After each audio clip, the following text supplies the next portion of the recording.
We're gonna start Ones with the video off are eating breakfast. That's right. I guess nobody wants to see unless they're embarrassed about their breakfast. They're all muted also, so hopefully they know how to unmute. Because we're Right. eating our breakfast. Yes. Right, you want to hear?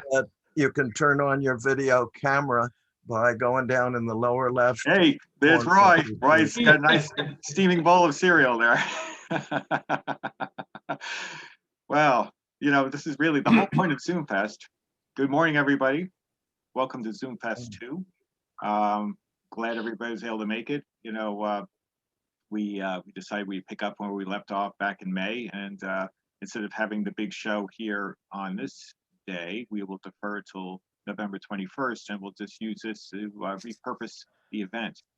So welcome everybody, and I will hopefully walk through everybody as anyone has any questions as we go through this, but I'll essentially just try to orchestrate this and just get everybody on the list in the normal order. In fact, I'll be batting leadoff, so I have the first chance to screw up in front of everybody. But at any rate, I am recording this. I will post this if anyone wants to see this, especially for any of the clips. Without further ado, I guess I will start. Before I do, like I said, I'll try to keep this stuff, 5 minute slots per person. Don't worry, if you need more time, we'll just circle back and you'll be able to pick that up. Unless you're really close to the end, sure, going over a minute or so is not a big deal. Do keep in mind that if anyone has anything we do have two contests as part of the show. We have a radio contest and a non-radio contest. So it's any vintage electronics that's a non-radio will fit into that. With the radio, it's bring your own radio. So whatever you got, as long as it's vintage.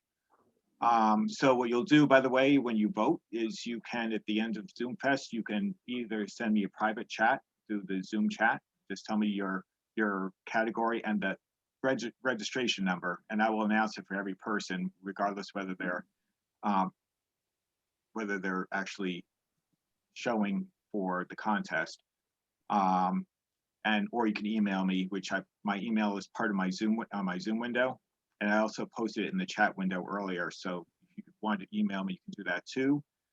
I'll end voting like 30 minutes after I close the Zoom window, and then I'll just send an email to everybody announcing the winners. We'll just do it that way. So without further ado, I guess what I will do, since I'm batting leadoff, I will start. So let me just share my window. Can everybody see this? So what we have here is this radio is for sale. This is a Blaupunkt Sultan 2320 from around 1957. Cosmetically, this is in pretty good shape. I will go over a couple of little issues with it. But for example, the one thing it's missing, there is a Sultan badge that should be here. You just see the 3D part. But otherwise, cosmetically, it's in good shape. It has been electronically restored in the past. I'll just go forward to the window. The EM80 Magic Eye works. It's a little weak, typical of age, but otherwise his functions okay.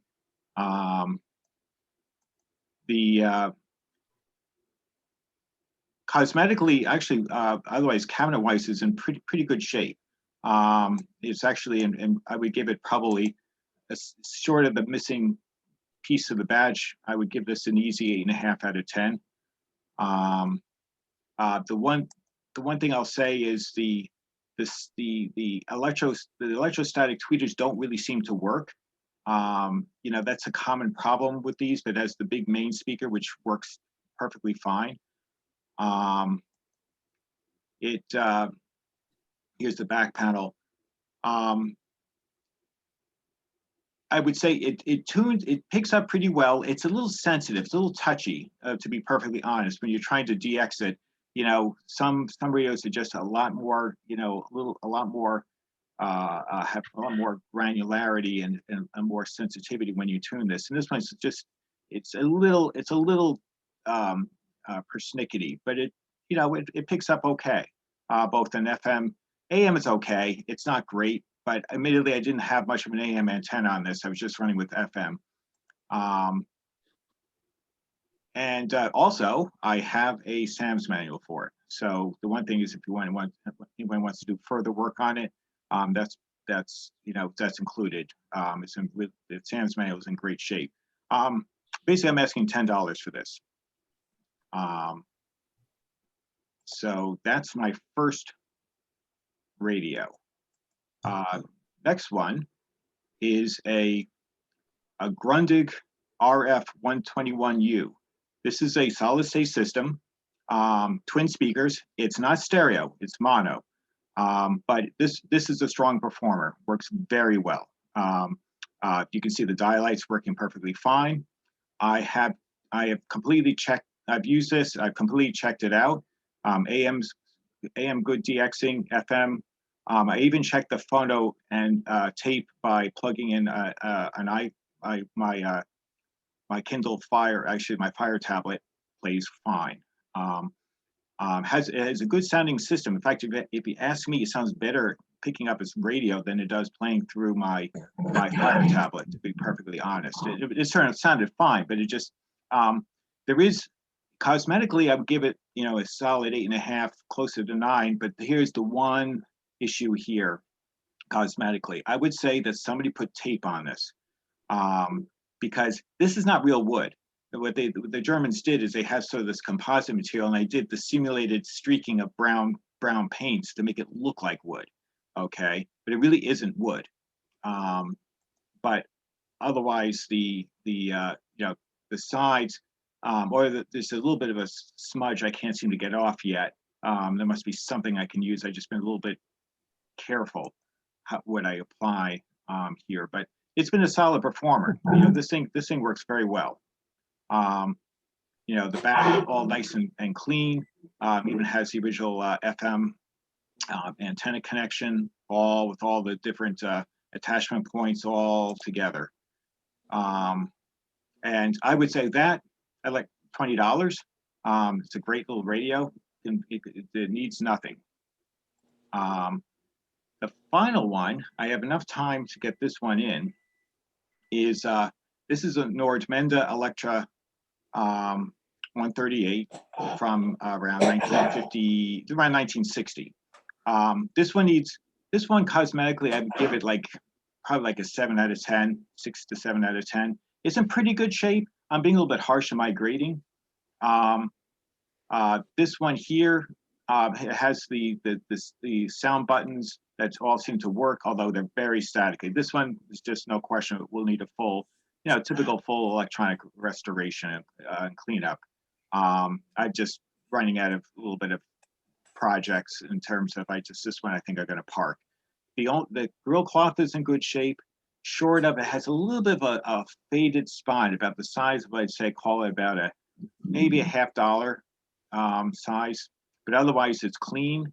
The EM84 Magic Eye works acceptably. It's reasonably strong, but not brand new, of course. Just to give everybody a look at the top is in pretty good shape. It's got a couple of little chips here.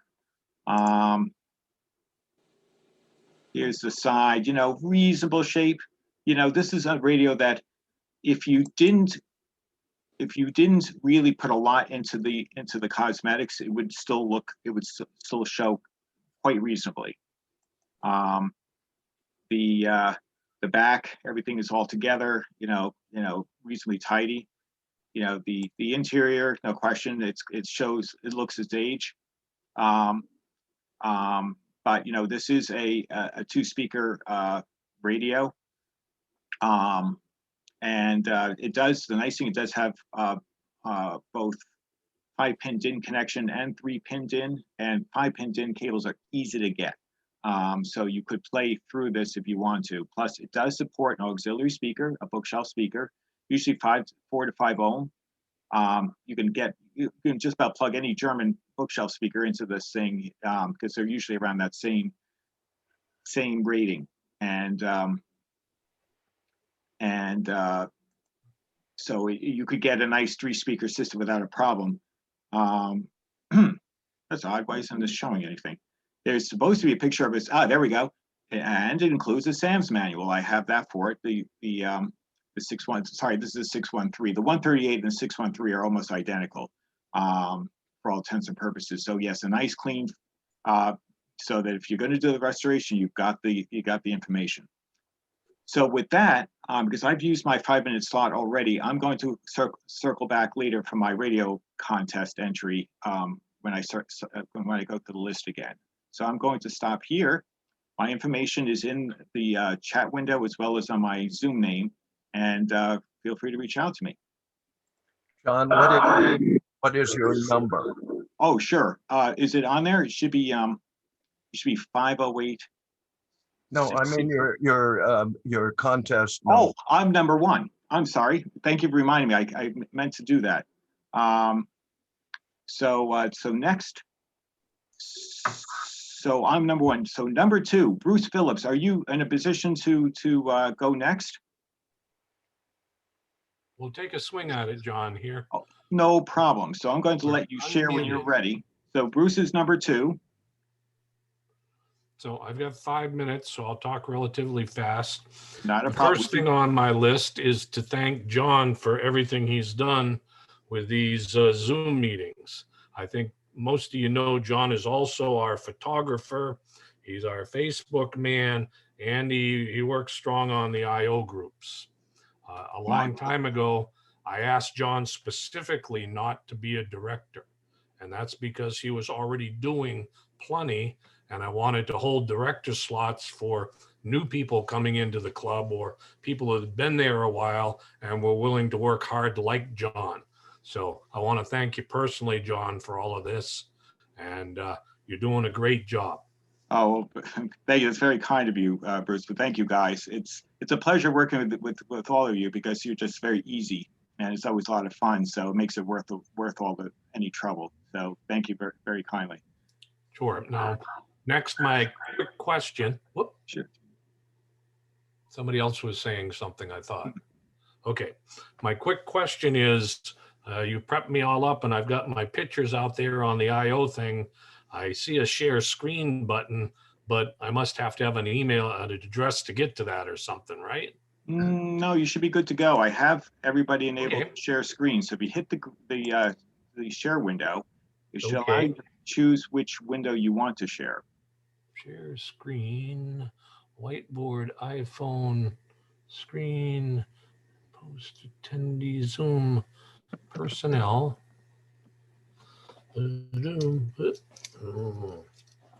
Okay, Windows Live Mail. No. And unfortunately, I don't see the screen there, John. Now, do you want me? What I could do, if this would help, is do you want me? I can probably go to your. Let's take a crack at that, John, to minimize the time here. If you can. Sure. I should be able to go to pull yours. those up. Find yours. Okay, one moment here. Go find your. There's Bruce. There we go. Okay. So now I forgot, Bruce. Did you? I think you wanted me to do this in reverse order. So the first Nope, picture. I've already put it in order, John. So if you can just start those screens. Okay. Now, do you want the first one to be the predictor? Yep. Okay, you got it. So let me just. Okay, let me just share. Just one moment here, guys.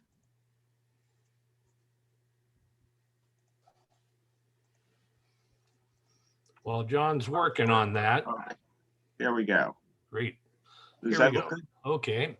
You just, So I have 2 items for sale, and it's very simple. Both items are pretty large, so I hope Noah's paying attention. The first one is a predictor, and this is not your average predictor. This is a predictor bobber pole, and even better than that, it's the Danish modern version of a predictor bobber pole. So I've owned in excess of 30 predictors during my life, and this is the last one I kept, and it's time to find a new home. So why don't you click through those pictures, just showing them every 3 or 4 seconds, John.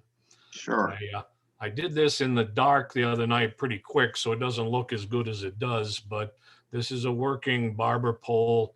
I would tell you that Mr. Tom Scarpelli is the man who did the work on this. So if you ever own a predictor and you want it fixed, he's the only guy I know of within 500 miles that's going to open that up. So this is as I said, this was the best of the barber poles. My price on it is a non-negotiable $900. I can eBay this, I'm sure, for twice that, and I've shipped at least 20 of these around the country, and my days of shipping this kind of stuff are over. But if I can't find somebody in the club that's interested in this, then it will probably end up being shipped. So again, you know, it's $900. You'll never find another one for that kind of price not working. So if anybody's interested, I think most people know how to get a hold of me. Just look for Bruce on the on the club website. So that's the first of the two pieces I currently have that I'll post out here. We'll go to the second one. These are in reverse order, but it's okay. So just click forward, John, through these if you would. Sure. The second one I have for sale is an Edison home phonograph with large, I think it's 40-inch brass horn. This is, like I said, I should have done this with John earlier. So No keep problem. going, John, so you get to the, this is exactly backwards. So. Well, let me see if I can't, let me see, hold on a sec. I might be able to fix that with a quick flip here. Yep, go for it.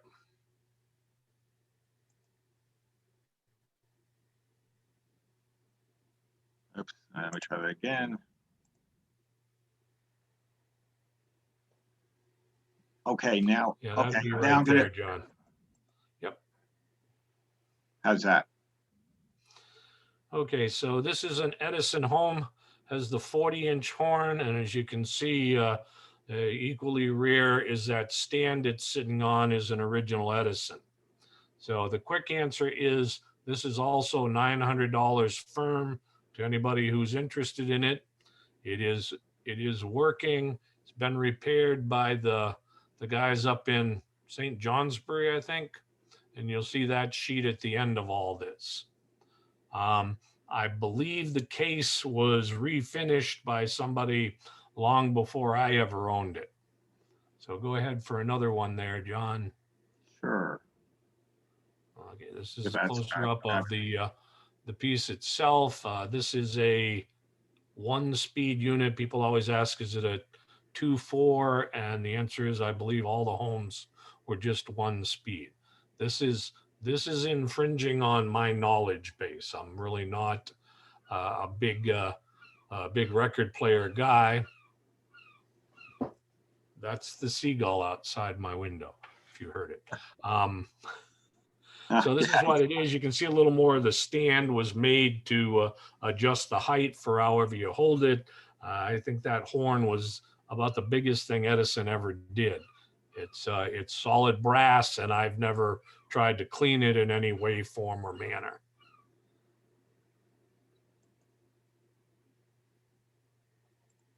So both pieces I have here, they are $900 firm. If I don't have somebody show some interest in them in the next week, you'll be able to watch them on eBay. I guess that's the other thing I would tell people. I think most people know I'm an eBay seller. I sell almost continuously this time of year on eBay. I have 17 pieces of vintage electronics closing tonight, ranging from radios to tube hi-fi equipment. I alternate what I do on eBay. One week I sell vintage electronics. The alternate week I sell tubes, early 4-pin stuff, audio tubes, and then I swap back and forth. I usually do this from about November till usually the 1st of May, and then I take the rest of the time off during the year. I should have gone into Enigma instead. It would have been easier. Just kidding, Tom. Okay, so that's what I've got to say. Obviously, on eBay, I would be Radio Orphanage. I think most of you know that already too. Oh, yeah. So let's see. I thank John, and I really do appreciate that. I've told you all to check me out on eBay. One more I did have here. The other thing I would tell people is, I'm not the oldest guy in the club, but I'm not the youngest anymore either. I am in the process over the next 10 years of downsizing what I have. I don't have to do it instantly, and I get rid of things I don't want on eBay. I have a lot of vintage electronics in virtually any line. I would tell you predominantly radios, but then hi-fi equipment, then everything else. So if there's anything in particular you might be looking for, send me an email or give me a call. Any of you are always invited over to the house to see what's here and see if there's anything you'd like. I will certainly sell it to you cheaper than it sells for on eBay, and then I don't have to deliver it. So anyway, I wish you all luck here. I, like John, I think I'll let everybody ride through their pieces for sale, and then I'll run back to the cellar where my other computer is and get the 2 items I'll put in the contest. So thank you. I think you all know I'm in Stratham, New Hampshire. My phone number's not right here, and I bombed on that. That's all right, Bruce. Everybody knows you, Bruce. I think most people know me and know how to get to me, so, but, You can put it on the chat, Bruce. Yeah, I'll just go to the chat and put my phone number there. Anybody wants it can find it. Thank perfect. you. I'm done for now. All right, I'll stop sharing to make sure everybody saw the remaining photos, and I think that was it. This one, by the way, I would tell you, this is the bill from the guys in Vermont for fixing that Edison. You can see it's got a new mainspring. It was completely gone through while I sat right there and shot the breeze with them. So, I've got $250 in that repair, and I think it's a nice piece for what it is if you got a little space to put it in. Okay, I'm gone this time, really. Thank you, Goes Bruce. my That was mute. great. Okay, so next on the list will be our own Tom Pereira. Tom, do you feel ready to fire yourself up for a share? All good, John. Great, then you are on. Okay, thank you to you for running this. And Bruce, those are absolutely beautiful. I'm embarrassed to put my stuff up when you can see such beautiful things. But I got a lot of stuff this morning. I'm going to run through it very quickly.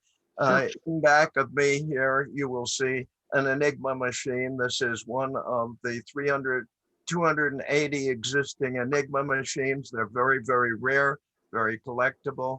The price now is $247,000. You should have bought one when I had it at the show. The auction prices are going out of sight on these things. I think people just don't know what to do with their time. If that's too much for you, I am also selling my infamous book on the Enigma machine. This is many hundreds of pictures of the Enigma, the history of the Enigma. This is postpaid $20. If anybody is interested, I'll give you my PayPal, and you can just buy that very, very simply. I'll send it to you. It covers the history, technology, and deciphering of Enigma machine.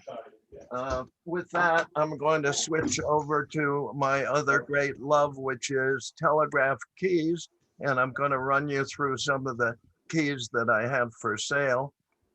You will see here, first of all, the first one is a Civil War spy telegraph key and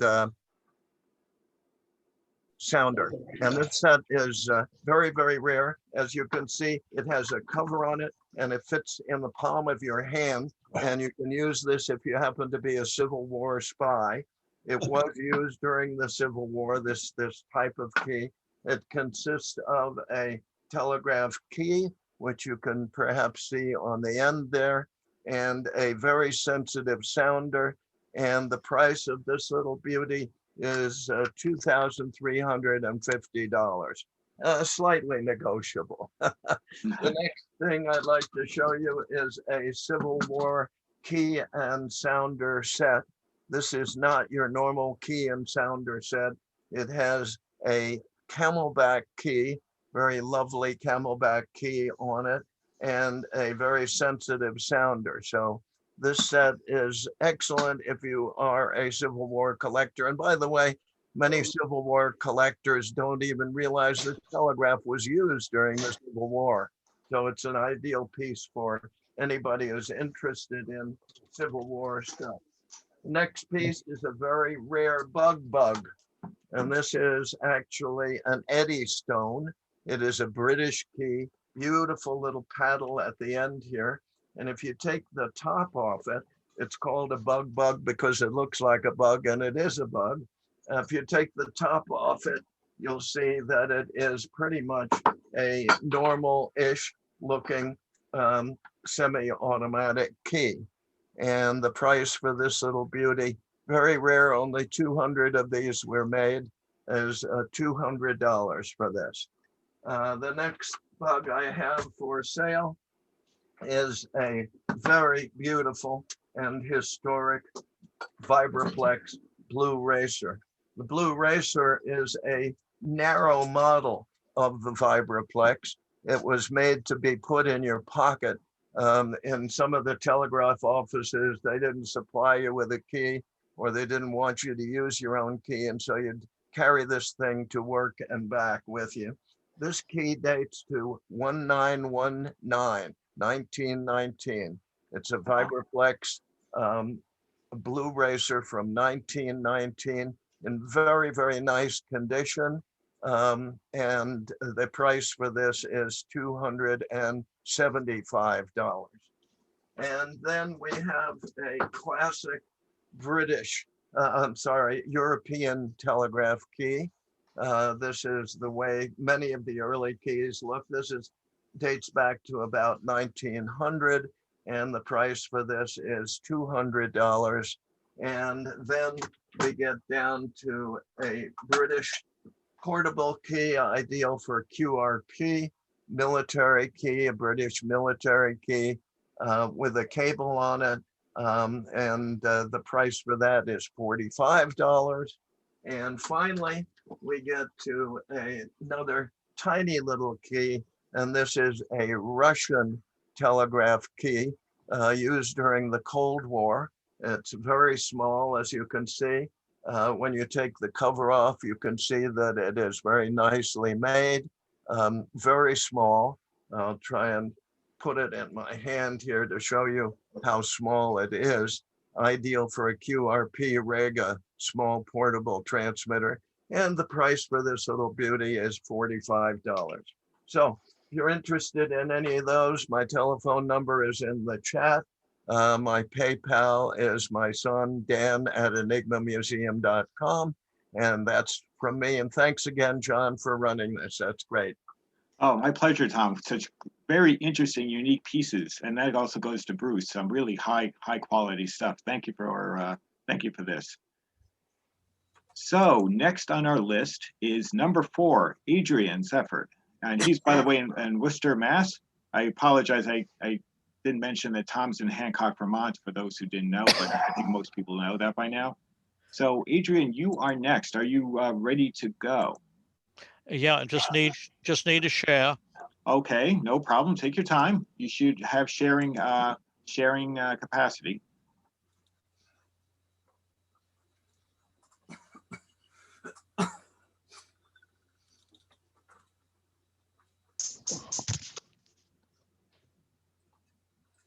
There we go.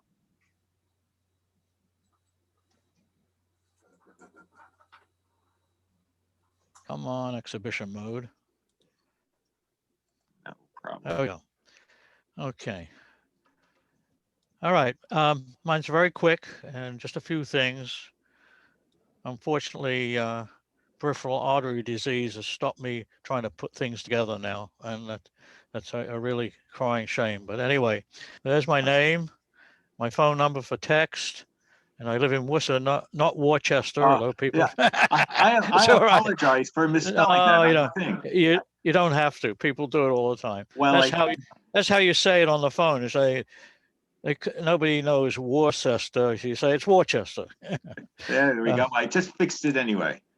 Okay, no problem. Anyway, 1965 standard Micronic Ruby, excellent, really super condition. Spare batteries, which cost actually $20 by themselves. The original earphone instruction book, 130. I have next slide. That would be a machine, you know, the famous thing, order the machine, that would be, I thought, well, how about it? Why didn't it go next slide? Oh, wait a minute. Maybe it's Sorry maybe about slow to paint. That's all right. That's me. No problem. Okay, let me go from there.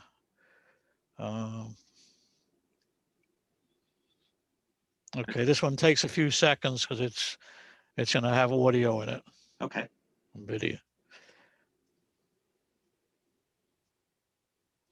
So, but that's included in my 5 minutes. No, that's quite all right, Adrian. Come on. I will see, Yeah, see if you can come on, coax it. come on. A little coaxing goes a long way, right? Yeah, I don't know why it's. Oh, there it is. Okay. All right, so I don't know whether you can hear the audio. Not yet. No, I can't hear it in my. It's a sharp-looking radio. Yeah, I think that's a shame because I had.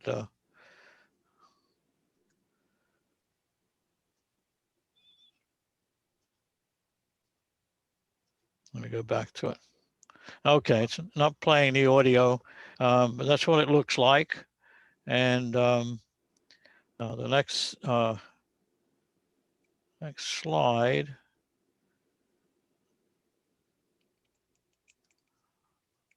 I'll try that once more. Sure. Oh, okay. All right, we go to the second item. Anyway, so you had the information on the top. Again, I got my name, phone number, and text voice number, living in Worcester, and PayPal or check. This is, we don't know what OMGS means, but oh my God, whatever. Model 700, it's recapped, excellent condition, earphone, instruction book, original box, $30, PayPal or check.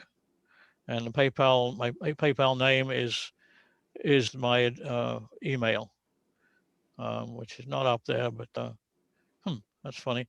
It's azeff73@gmail.com. I'll put it in the chat when we finished. Next is a Normand PR10. It's a pre-63, excellent condition, earphone, instruction book, original box, $25, PayPal or check.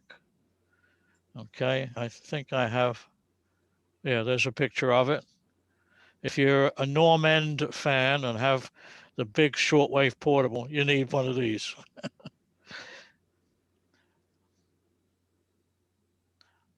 Okay, let's just see if we can get that thing to work. I'm Sure. back in regular mode, so I'm just gonna. We found in the past that audios normally don't work too well on the Zoom if you're doing a movie. Yeah, I had never tried one before. What you got to do is you got to go by mute. There's a little arrow there. You got to change your sound source from your microphone to your system audio, I think. Right. That makes Very good point. Right. Thank you. All right, it does play. That's all we need to know. It's fine. So I'm actually done, John. I'll just hit the picture again. Sure. You can. You've got and- a moment or two if you want to cycle through your photos one more time. Okay, let me just. Yeah, this unfortunately this 2012 Dell is not very quick on anything. Yeah, maybe it's showing its age. Yeah, well, my very fast gee, I've forgotten the name of it now. Computer is underneath with a bad system drive and some other things. Oh, that's too bad. It was sent to Staples one time, and something happened to it after, and I have to call them again. So anyway, that's the size of it. Sure. Well, this was great, Adrian. Some really unique radios here that you've posted. Some I've never seen in my life until now. Yeah, the Micronic Ruby is fairly rare. I mean, I'm sure there were a bunch made, but people don't have them anymore. Okay, so let me go back to unshare. All right. Well, thank you, Adrian. This is great. I really appreciate the high quality pieces people are showing here. All right. Thank you. Thank you for organizing it.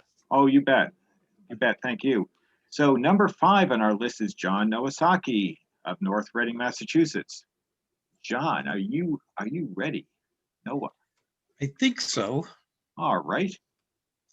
So, yeah, we're now going to take a slight departure from the high quality aspect of things, but we're definitely going to go for the best price per pound value that's going to be happening today. Everything is anywhere from 10 cents a pound to certainly nothing gets up to even a whole $1 a pound. All my contact information is in the chat. Everything is negotiable. If there's not a lot of interest based on the people on the call today, please feel free to share my information. All the pictures are on the site, the IO group, and also in our swap meet page. So this is a combination. This is a Zenith console with the Cobra-matic record changer in the blonde. It's AM/FM with an auxiliary input as well as a turntable input, and with a matching record storage cabinet that goes along with it. So obviously one needs a little bit of room. Most of my equipment is more vintage, I would say, category than antique category. It's all vacuum tube, nothing is solid state. I just got the console bug a few years back. Everything has been, electronically restored and working. This is a smaller Zenith. This one is actually stereo, but it is still vacuum tube. It has sort of an integrated amplifier and a separate tuner and a separate fold down turntable. And this is a record drawer. So that's an actual stereo unit. But again, as I said, it is vacuum tube, not solid state.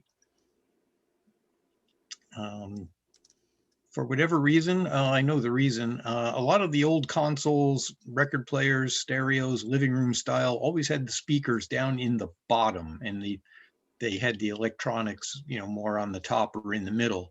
RCA took a departure from that with sort of this breadbasket pull out AM/FM receiver, and on the other side turntable record changer, but they put a lot of speakers up above. It almost looks like it should be a china cabinet or something that should open up, but they're actually, as you can see through the dark shades here, there are rather large woofers and mid-ranges and tweeters in these things. It's an amazing sound for what they give. Once again, vacuum tube power amps. And believe it or not, if I can make you a super duper deal, that right behind this one is another one that you can see maybe along the edge here, but they're both electrically and functionally the same. One is in the French provincial cabinet design. The other one is in Danish modern. And I can make you a really, really great deal if you wanted to have a quadraphonic system based on two of these things. In this particular collection, this is a Grundig, rather small console with turntable record changer down in the bottom. Zenith Tabletop AM/FM. I believe these two pieces I actually sold at our very last non-Zoom radio show last March 1st, 2nd, 3rd, whenever we had it. So those aren't there, but this one's still available, and so is this one. Let's see. Come on, advance. Slow PC. This is, I'll call this a grandmother clock. It's, and radio. It's a little smaller than some of the large ones that are out there. The clock works fine. The radio has terminals in the back where you can disconnect the AM radio circuitry and hook up an external phonograph. I have always used it hooked up to an external FM tuner because I rebroadcast satellite radio around my house with FM. So the AM, I don't really know how well it worked. I never actually put an antenna on it. Mostly just got noise and static out of it, but it wasn't very long that I used it that way. Like I said, I went right to those terminals, and the radio itself is down here in the base in the back, and that's where you can get to the plugs that allow you to hook up a tuner, an FM tuner, or an iPod or phonograph, whatever you wanted to put in there. Give a click here, so if we move on to the next one. This is a Grimsby Grenault, hope I'm pronouncing that right. I initially selfishly picked up this piece because it has dual push-pull 45s in the audio stage, so I was selfishly just going to cannibalize it for the two 45s that were in it and toss the rest. But I just became enamored with it. The cabinet is in very nice shape, for the year old, and it also has these interesting doors on the side that open up for, I don't know whether it was for liquor or for records or whatever, and nice little fold out doors, nice grill cloth, really nice sound, probably due to the pair of push pull 45s that are in it. Does have a record player in the top, 78. Unfortunately, it came without a platter, so I never used it. Once again, there's a switch here. The on-off switch is on the side, the volume control and the tuning, and this is a selector that gets between radio and phono. So again, I hooked up an FM tuner to the phono inputs that are in the back so that I could play my satellite 40s on 4, 30s on 3, whatever I wanted to listen to over the air with this particular unit. It's a beast. It's a pretty heavy unit. The chassis is really a battleship, but it needed so little work when I got it and played so well that I couldn't cannibalize it. So, somebody who wants to get into the hobby, really low prices on these things if no one in the group wants them, but if you know somebody who you think, misery loves company, starter prices to try to get people involved in this. This super big beast you guys have seen before, I think, if on any of the Zoom. This is my contest thing. This is my magnificent Imperial Magnavox, which is AM shortwave, FM television, vacuum tube, monstrous bi-amplified system. I don't know what just happened there, what I clicked on. Oh, I guess I went back a shot there, but I think that was my last one anyway. So there you have it. Tell your friends, tell your neighbors, tell people who you want to play a naughty trick on, but get somebody to buy these.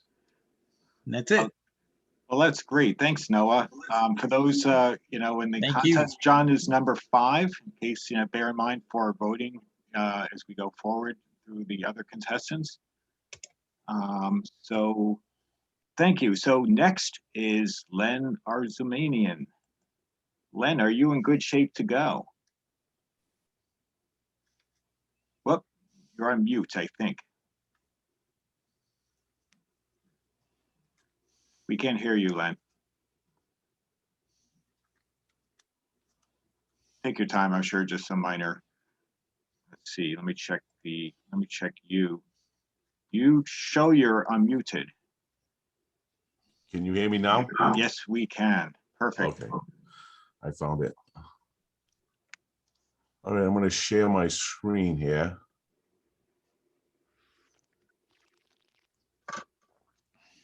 No problem. Oh, PowerPoint, there it is. Great. There we go. All right, so it's a lot of small things, so easy to ship. This is I can barely read the name, but it says Rinse Pro Model 306. Works great with some strong stations. It does have a crack, which I'll show you in a second. There's the back. One side, the other side, and there's the crack, which ends up being on the side when you stand it straight up and down like this. The next one's a Sanyo model RP5050. Does not work. $15 plus shipping. And that's, I got pictures of all the sides.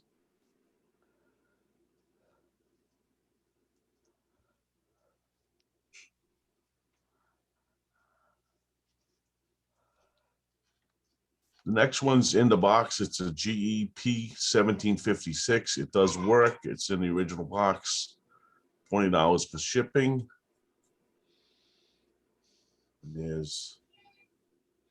is with the box. And then I took pictures of all the sides.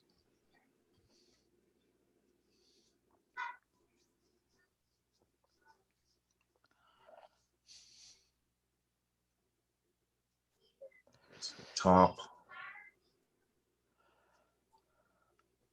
All right, this one's a Sylvania Ace transistor. Takes a large unknown battery. I'm not sure what size it is. It's untested. It's 25 plus shipping. It's got some scratches on it, but it's in not bad shape.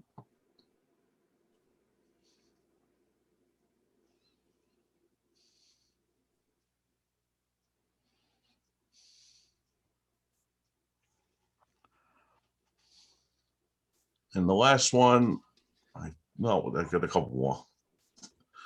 This is a Westinghouse Model H52 320 T5. The plug's cut on it, so it's untested.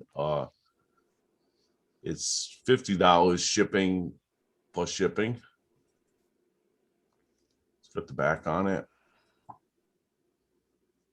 It's got a little stain there on the top.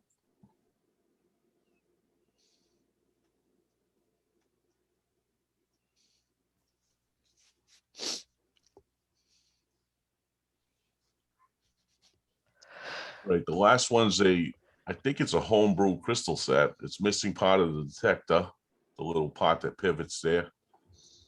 It's untested, $60 plus shipping. Took pictures of all the sides.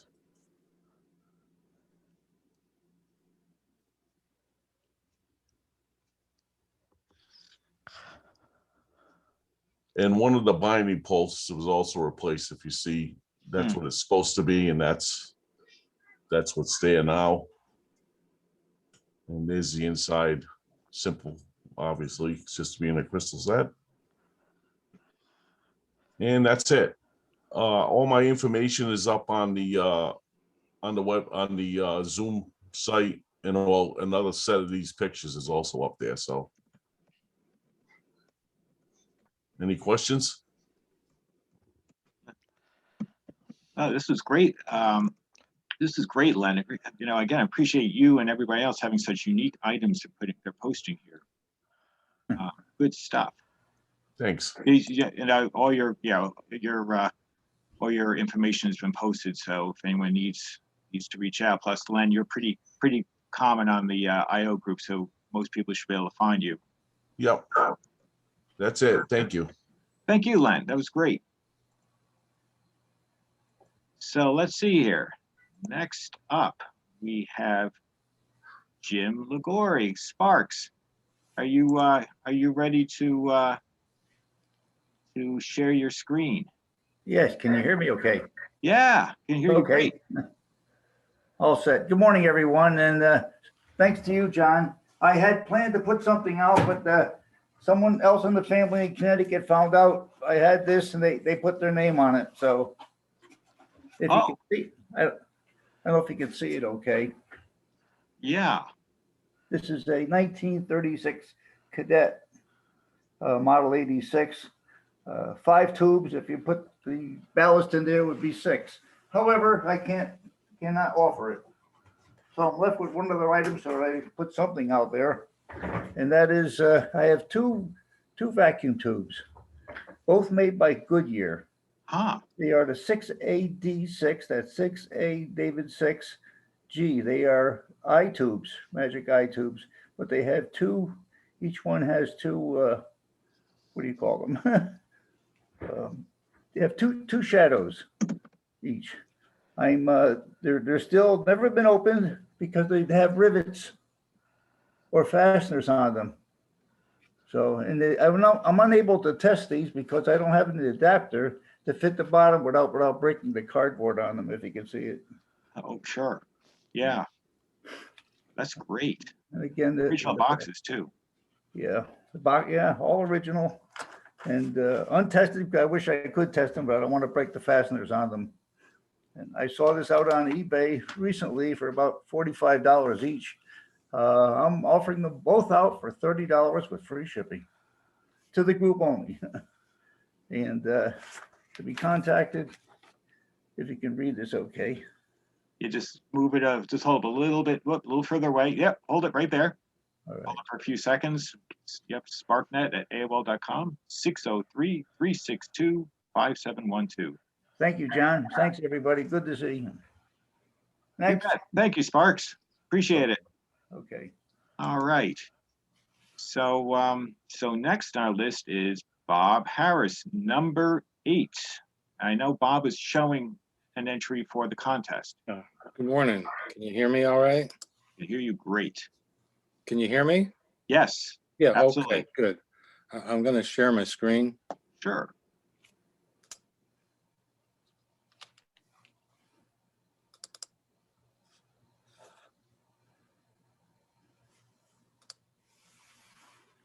All right, this is at the end here. I'm going to go back up to the front.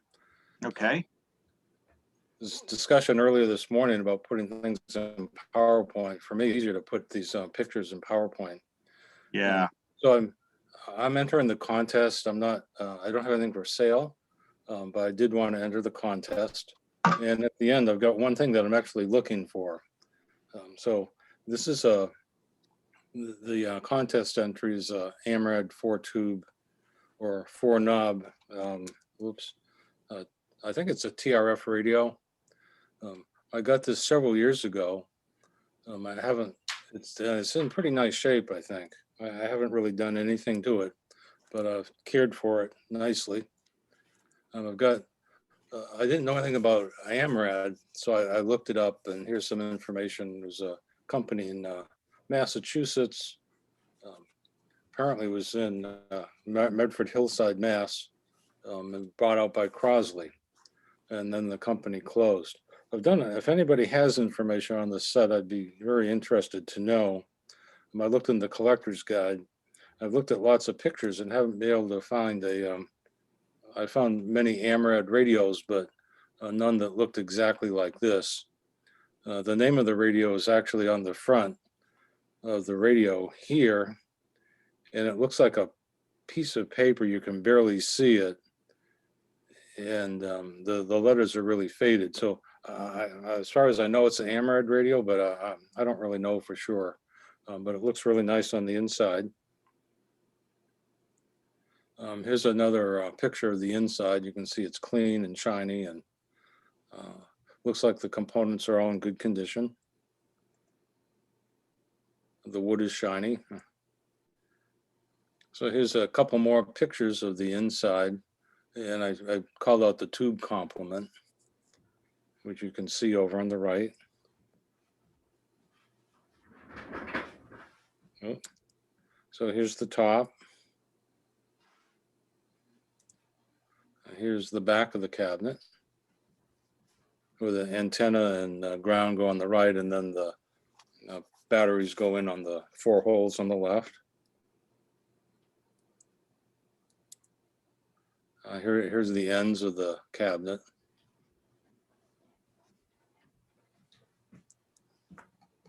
And I do have the speaker for it.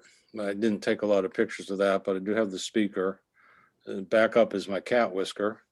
So you can see that over on the left. I was outside taking the pictures because the light is good outside. And I think that's it for the radio. I appreciate your consideration on number 8. And I've been looking for tube socket test adapters. Here's a picture of one. Sometimes they come in sets. I'm particularly interested in one with for 8-pin tubes, which is the picture you see here. So if anybody has one or a set or can point me in the right direction, I'd greatly appreciate it. And that's all I've got for the day. So thank you all, and thanks for your consideration. And also add my thanks to John and everyone else who's participated. Thanks. It's been a nice meeting. Thank you. Thank you, Bob. This is great. Very nice entrance. Very nice. Really appreciate this. Okay, so next on the list, we have Russ Tyne, number 9 from Grover. John, can I pipe in for a second? You absolutely can. Okay. I don't know if I'm coming up there, but this is for Bob. Oh, that looks nice. You owe me for shipping, Bob. They're yours. They've been sitting around forever, and you're the guy who needs them. So I think you got your 8-pin plus your 7 and 9-pin miniatures in here, and a bunch of other stuff comes in the original box. Awesome. This is wonderful. I've got a big smile on my face. I'll put it in the mail to you. I'll contact you after the meeting today, and we'll work it out. It's a deal. Bruce, thank you very much. I really appreciate it. You're welcome. By the way, I wear a Hawaiian shirt. I'm trying to look as good as you do when you wear yours. I love the outcome here. This is great. We had a transaction. Thank you. That's perfect. Thanks everybody. So next is, yes, indeed, it is Russ Tyne in Groveland, Massachusetts. Russ, John, hey everybody. John, thanks for doing all this. Really appreciate that. Pleasure, Russ. Attempt to share my screen. See how this works. Looks like that one.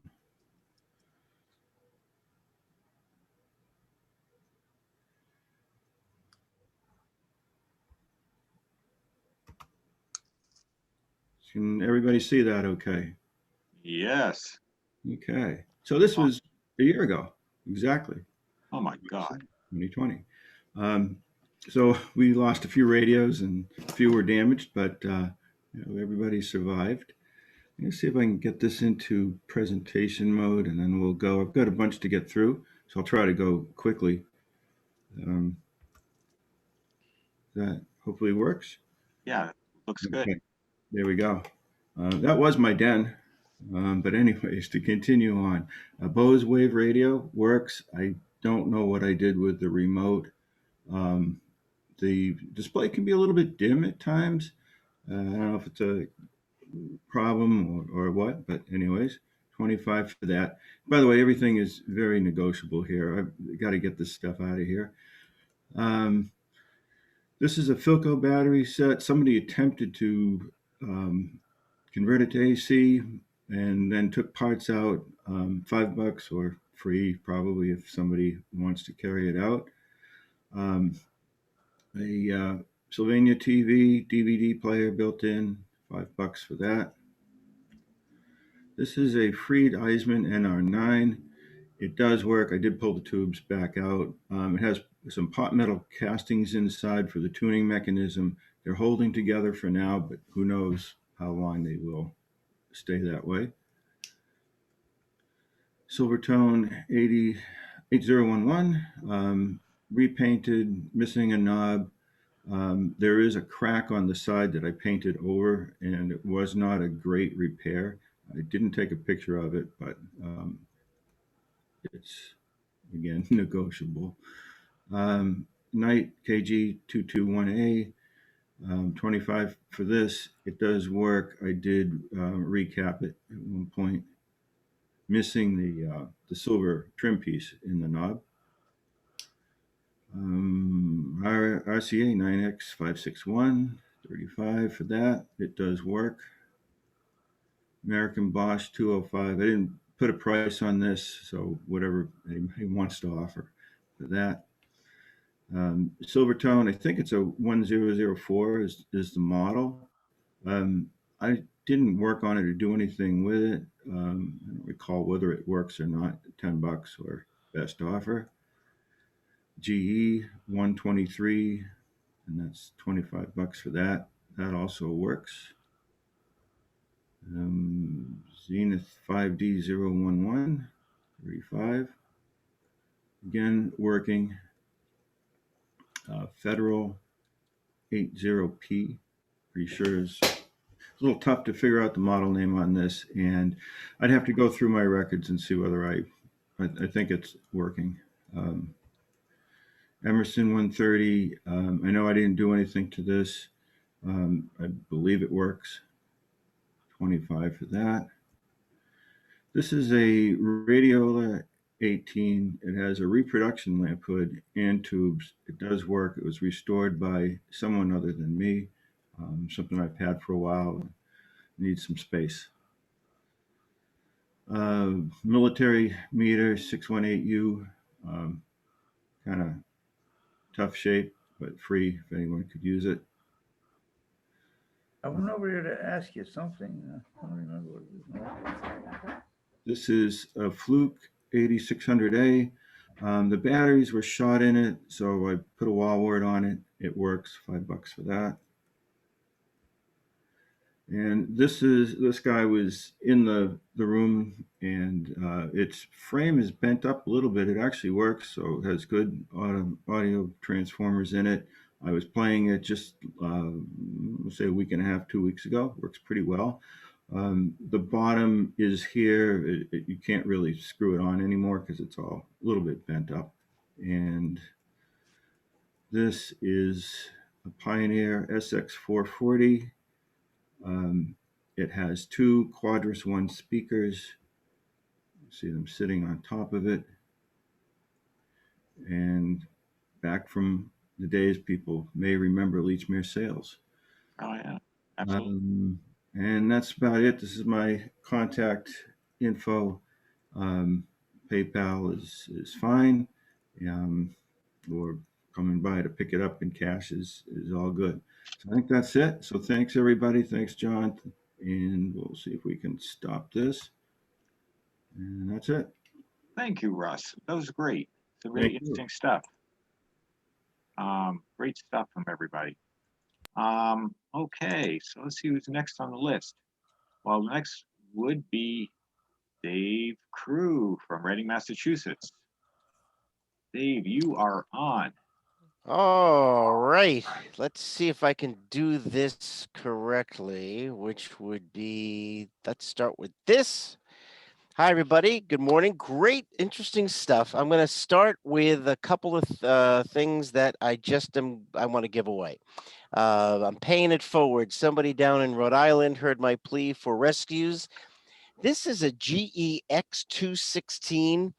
Good luck finding the schematic. It's more than I want to take on. And so it's got the ballast tube is in this one, but the other tubes are fairly common ones, but it's more than I want to tackle. So you'll let me know if you simply want to come and pick it up. This is a for sale item. This is a Mitchell 1252, neat little All-American 5 that has been recapped, and I kept I love it, the original speaker cloth, the patina on the dial, it's all there, and I'm asking $40 for this little guy. Now let's see if I don't think that, okay, now I'm going to go to here. Can you see this? Am I sharing this? Not yet. Dave. Not yet. Okay. So it's a new share and it's going to be this guy. And this is another thing I'm just giving away. I found this, I bought this for $1 just on a lark. It's just a simple player for all 3 speeds, 33, 45, and 78. It's got a phono jack on it, but I brought it home and I realized I'm never going to plug this thing into one of my radios. So I'm just, if somebody wants it, please come and get it. And now I'm going to stop. Oh, yes. And I have one. Let me do a new share and I'll do it on this. I have one wanted, which is I need a ballast tube. A K49C. I've got the math all worked out. I can certainly construct what I need using some high wattage resistors, but if I've got the ballast tube, if someone's got it, let me know, please.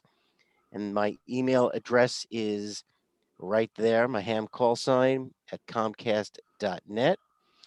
Now I'm going to stop sharing and just show you the 2 other items I have for sale. Oh, here's the Mitchell, the 1252. I'm sorry, can you see me? Yeah, you can hold it a little closer if you wish. All right, there's the Looks- Mitchell. Wow, This looks is the one I great. showed the picture of that. And then the other item I have, this is neat. It's a neat little Emerson 851.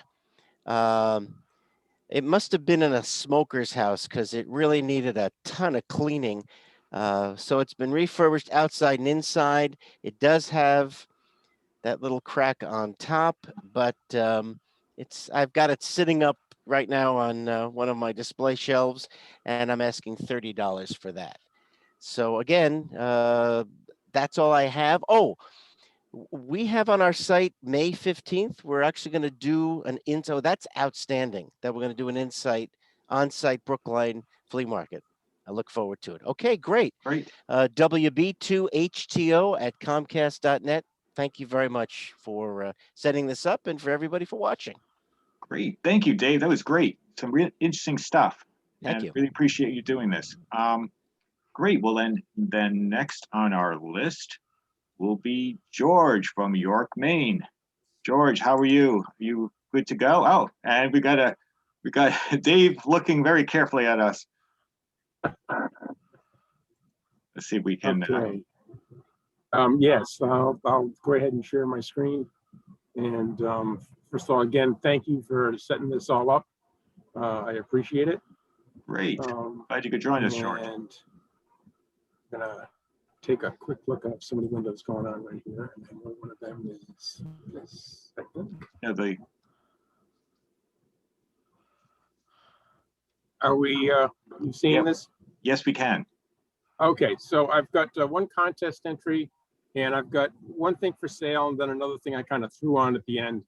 For the contest entry, what I have here is, let's see, I gotta change my thing here to get to this flip, is one of the New World radios, the Globe radio from Colonial Radio Corporation. It's something I picked up many years ago, and quite honestly, I haven't even opened it up. But it just was a looker, and I enjoyed it. You can see the top has been kind of worn off as someone decided to try and clean it, I think, in years gone by. The paint on this stuff comes off very easily if you're doing it. There are a few small cracks down at the bottom, but in general, for a white version of this, I thought it was in really nice shape. And so this is my contest entry. George is number 11, by the way, folks. Thank you. This is the 9S367. It's kind of a little bit like the Zephyr style. It's all original finish on here. I haven't done anything to it. I bought it, oh God, must be over 20 years ago. In fact, I bought it from one of the members here on Zoom back when we had our NEARC meets in the church hall in Nashville. So that goes back quite a ways. So anyways, and it played, but I haven't used it for probably at least 10 years. And so it will probably need to be recapped or brought up slowly. It's missing a couple of the little emblems here. I may have those in the back. I just quickly found this picture of it. It's kind of buried right now in the den. So, but everything was intact, and you know, everything worked. So that was what I have. I'm asking $450, or you know, I'd be somewhat negotiable for, you know, a best reasonable offer if you're interested, and we can do something contactlessly for, you know, pickup if you find it of interest. And then the other thing I was going to toss on here also is I have a Majestic Park Avenue. I've been on the fence as to whether I'm going to let it go or not, but I put a price around $32.50 for it. It's actually not much of a radio, and so it's really all cabinet. And this is, again, all the original paintwork and stuff. I bought this many years ago from a fellow club member who I don't believe is on Zoom right now. So, but it's sitting in our living dining room actually right now. But it's in pretty good shape. It did work again. I haven't plugged it in many years, so I would assume it needs to be, you know, gone through. But it's all there. And so that's really all I had to show. If there's any questions, and there's my information. I set up email here at ZoomFest@fullradios.com. And again, I'm from New York, Maine, and that's what I had. I did have a question for Tom though. In your spy key that would fit into the palm of the hand, I was curious as to how the spies found a telegraph wire to connect to and know where it would go. Quick comment, George. It was a radio key. Ah, okay. I was just wondering, because I figured the Civil War, you know, that it was. I was expecting it to be wired wires. Let's see. Now I need to figure out how to get rid of it. Oh, there it is. Is there a way to stop sharing? Oh, I can do that for you. Oh, you There got you it. go. Great. Thank you. George, thank you. Those some handsome pieces you have there, especially that Park Avenue. The other one, the scene looks a great deal like a refrigerator almost in its style. Very attractive. Yeah, it's kind of a mini Zephyr type style, but it's kind of sharp, but it's also a fairly big size console. So I've got too many consoles that, you know, when you start collecting, it's like, oh yeah.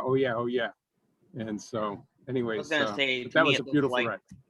It looks like the representation of what an Art Deco Coke machine might have looked like. Yeah, for sure. It's a good analogy. Yeah. But and the great thing is, you know, when everyone gets their slot, we get to, you know, look in the background, see all the neat little radios behind them that are not for sale. At any rate, so thank you, George. So next on our list will be Joe Devonshire from Jefferson, Maine. Joe, you are on.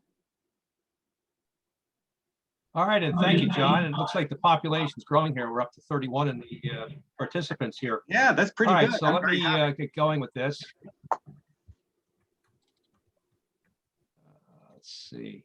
The first lot that I'm going to show you is going to be a series of radio chassis. These come out of an estate that I work with, and this is all left over. They are all free. I hope you take them all. And let's start off with the first one. And as you see here, number one's a Magnavox, 7 tubes, and the model that it came out of was a 6502. AA. I don't have any other data about what it might have been. And it looks like possibly just an AM FM set. Probably went in a console. And what you see is what you get. The tubes are there, and that would be the back. Sorry, I don't have the power connector for it. The next one starts off with a Crosley, and this is the escutcheon that goes on the front of it. It don't have a model number on it, but it is an 8-tube set, AM, FM, and as you can see, shortwave. And also, there's some hardware there for you as well. And that would be what the inside looks like. The third item, it's an RCA, it's an AM, shortwave, and 2 shortwave bands, 6 tubes. Let's see, I have no idea what the model is. I couldn't get anything out of this, so down in here, and there was nothing over here. So it's a best guess on what the model is. It does have a phono connection, a speaker jack, and the chassis screws are on the bottom. So you have some good parts there, and the tubes are there as well. This was a repair tag that came with it as well on the power cord. All right, let's see, this one, I don't know. It's slightly out of, it's a Filco. Okay, this one's a Filco. It's a model 3925. 3 knob. I have 3 of the 4 knobs that go on it. And as we'll see, the escutcheon with the felt backing is also there. 5-tube set. Dials. The glass is clean. No brakes on it. The springs are there that hold it on.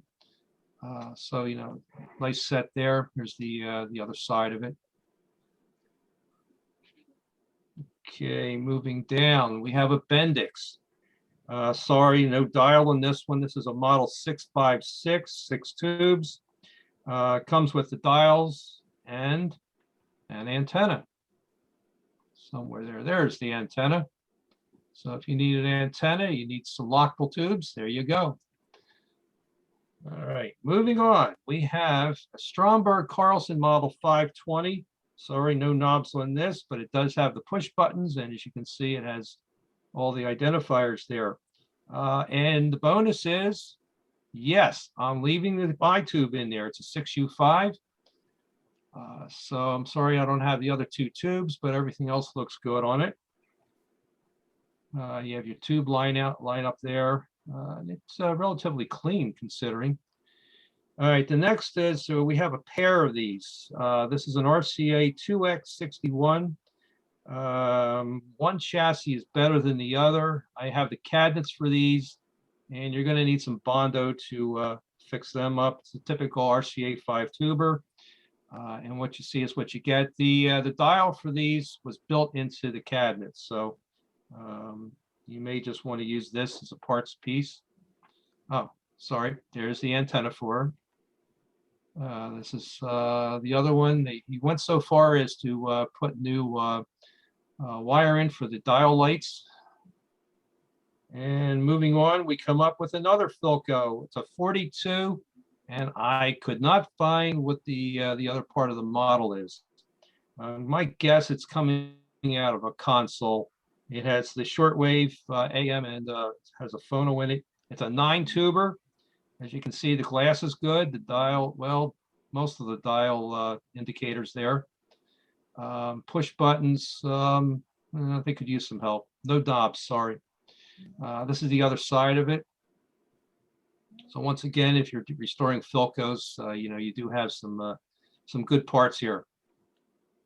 The next one, this is number 9 in the series. This is an RCA V215. You only have the chassis on it, no push buttons. It's a 9-tube set, AM, 2 short waves, and a phono. That's the other side of it. And here is the push buttons that came out of a console. They did find some pictures of this on the net. And now for the mystery piece. I don't know what this came out of. It's an 8-tube set. Great for parts, has all sorts of things in here that you may find a use for. Big beast of a transformer sitting on the side here. I have no idea what this hole was for, but you know, I'm sure you could find some use for this. Another look at it. And the other side with the speaker. The speaker does have some damage to it. So next is the Filco, yeah. Model 46 1213. This one is really nice. This is the cleanest of everything that's here. It's an AM, FM, shortwave, phono, 11 tubes in total. As you can see, it is impeccably clean.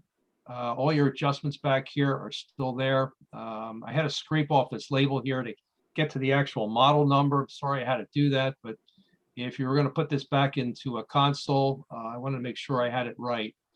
So everything is there. I think, yeah, the glass would have been somewhere else. Sorry about that. Next is a Stuart Warner. This also came out of a radio phono console. This is a model 61 TR56. It's the same model as a 61 TR36. So if you look this up, you look for the TR36. It does have the two knobs. So you have some Stuart Warner knobs there. It's an AM phono. And let's see, that would be the inside. As you can see, another nice, good transformer sitting there. And finally, in this collection is another mystery. Don't know where it came out of. It's AM phono, and it has a very interesting tuning mechanism on it. As you can see, it has a nice big coil spring that runs across. The dial and dial indicator look very nice. Here's the back side of it. Everything's there. It's nice and clean. So, you know, maybe you can repurpose it for something that, you know, you may want to do with. It also has new electrolytics in there. So previous owner started to work on it, but, you know, let it go. All right, back, let's see, how do I get to where I have to go? How are we doing with time, John? We're doing okay. I mean, you know, if All right. you know, we can, because I think the rest is won't take that much more time. We'll just let you go an extra minute or two. So let me run back here. Got to figure out how to get back to where I was. All right. Bear with me. I've got to shrink the screen somehow to get back. All right. Do this. Now this is coming out of another estate that I'm currently working with. Sorry about the pictures.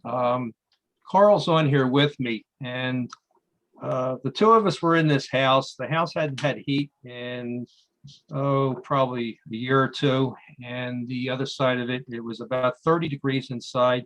The two of us were shivering. We're wearing masks. We both wear glasses, and you know, my ability to see the screen on the camera was limited. So sorry about the blurs. So here's some books that we found. I'll go scroll through this. If you see anything, jot it down, get back to me. My contact information is in the chat part of the session here. And also I have my contact information under my name underneath my picture. So you can see some more things here. Let's see. Oh, finally a clear picture. There we go. So here's some more things. If you're into LEDs, there's a book down here. Let's see. The Electronic Invasion.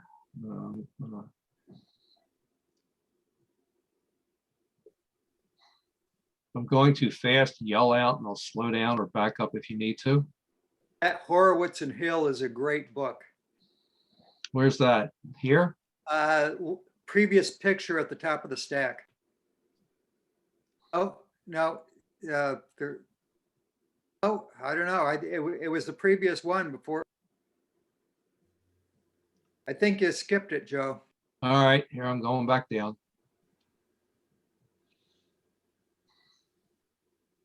There we are. There it is. There it is. Okay. got a copy, but it's really an awesome tutorial and a lot of good information in it. Also, Joe, you can also post your Google Drive for others to view later. Yeah, I was going to put this on the Club Reflector and let everybody have a chance to see all this. There's a book about Tesla. I didn't see that one there. Proceedings of something here. Oh, yeah. Okay, some more things. And then there's some equipment here that we're going to get to, some QST books, ARL books, a Roan Tower book, if you need a book on that. Some more things here. Oh boy. Yeah, it was just bitterly cold in there. Yeah, I did the best I could. Sorry, no, this is worthless. There we go. Looks like radio astronomy down the bottom. Okay. Oh, yeah. Isaac Asimov, who spoke at my college graduation in 1978. Oh, how so interesting. Go. Here's some equipment. Some of it is probably way outdated and useless, but if you're a Drake collector, you may want to grab this. You can have it for a real song. Probably if you just take it, we'd be happy. The SGC is there, looks clean. We haven't tested any of this equipment. Now, this is something that Carl and I both saw. Carl's going to comment on this, if you would. Here's the inside of it. Let's see. There we go. It appears to be a homebrew set, variometer, so BC, 3 tubes, so it's a detector and 2 audio stages. You can see the transformers. All the parts are in really nice shape. And if you go back, Joe, it's a nice little cabinet, and nice vernier dials there. Certainly either a good source of parts if you're into that era, or fix it up and get it going and play with that era of radio.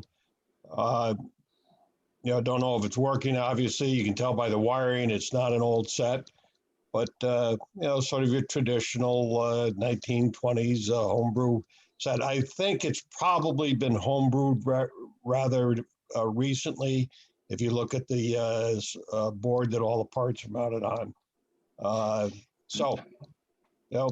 Not a bad little deal. Nice variable cap there too. Yeah, thank you, Carl. The only thing there's one very nice part about this whole assembly is that this front panel and this breadboard down here are supported by this brace here, and I think there's another one on the other side over here. As Carl showed me when we looked at this entire front piece lifts directly out. There's a rabbit that runs down here, and it fits perfectly. This was very well constructed. It's solid. It's a solid piece. It looks a lot nicer without foggy glasses on, Joe. It certainly does. Yeah. On the variometer over here, and this would be the only detracting part of this is that the coil came loose from the outer edge over here. So you would have to fix up the coil. This is the variable cap here, very nice condition. If you're interested, please make an offer, because we really like to move this to a new home. To continue on, we have an MFJ regulated power supply. We're taking offers on everything here. So in this estate, okay, the previous things, it's all free. Please, if you can, take all the boxes, and I'd be happy to bring it down to Portland. Another JRC communications receiver, very nice, no scratches, dings, dents, anything else on it. This is the information on the back. And a Lafayette microphone, new in the box. Hey, Joe. Yes. That speaker would go with the JRC 515. Okay. Look at the back of it. it identifies it as being part of, the companion. There's a JRC, what is it, NRD? Yeah, it's a communications receiver. Yeah, I don't know It that. looks like it's never been taken out of the plastic in the box. No. This Lafayette microphone, I have it right here with me. So if somebody wanted it, I could ship it out to you. New in the box, everything is there. The original wrapping, the original tape. You got to be careful when you open it up because everything wants to stick to itself. So that's how new this is. And let's see, that's the end. Oh, whoa, let me unshare here because I do have some other paper. Let's see, am I pulling you now, John? Sure, sorry. Okay, so I have some Magnavox paper here. This is for a model 148. Okay, you can see that. And let me open it up to a page inside. This is the instruction manual. And this was the front of the radio. It's also a radio phono. So, just to give you a heads up on that, probably, console. Also, I have service bulletins for Magnavox. If anybody can use any of this, it's all in one envelope and you get the whole shooting match. And this is for the record changer. Okay. Okay. Now to sweeten the pot. New in the envelope, there are some tabs missing. Be upfront with you about that. Not too many. I'd say maybe 10, 12 at the most. They're all in the envelope. And they still have the wax paper. They're still stapled together. And there you go. That's awesome. Like one page in, they're gone. So this is yours for the price of postage. So if you're interested, get back to me on it. Contact information is in the chat. If you look under my name here, you'll see my email address. I'm frequently on the Reflector. And I'll put this up on the Reflector after we're finished today. And I'll turn it back to Mr. John for the next person. Thank you, Joe. Quite a kind of eclectic set of things that you displayed. Chassis, books, all sorts of stuff. Thank you. Just one added note is that all those chassis in the beginning, they can be yours free of charge. Just meet me someplace. Portland is about as far as I could travel right now, but I'd be very happy to bring them to you. My wife wants to go to Po' Boys and Pickles for lunch someday, so we could meet there. That's great. Thank you. You're welcome. Thank you. You bet. All right. Next on our list is lucky number 13, John Terry from Acton, Massachusetts. I'm all set. Hi, John. Hi there. Hello, all, and thank you for setting all this up. It's working very well.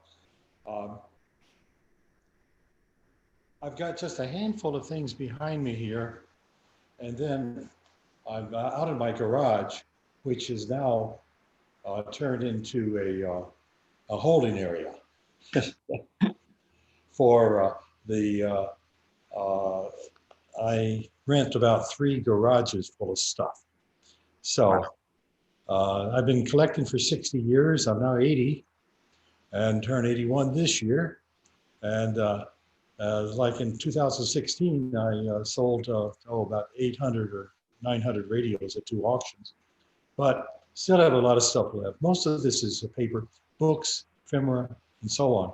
But today what I have is a few radios behind me here, I'll show you, and boxes of stuff that I'd like to get rid of. If one could have a nice yard sale, that would be where they would be.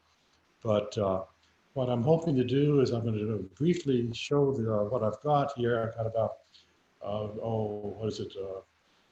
20 boxes or so. And we can email me.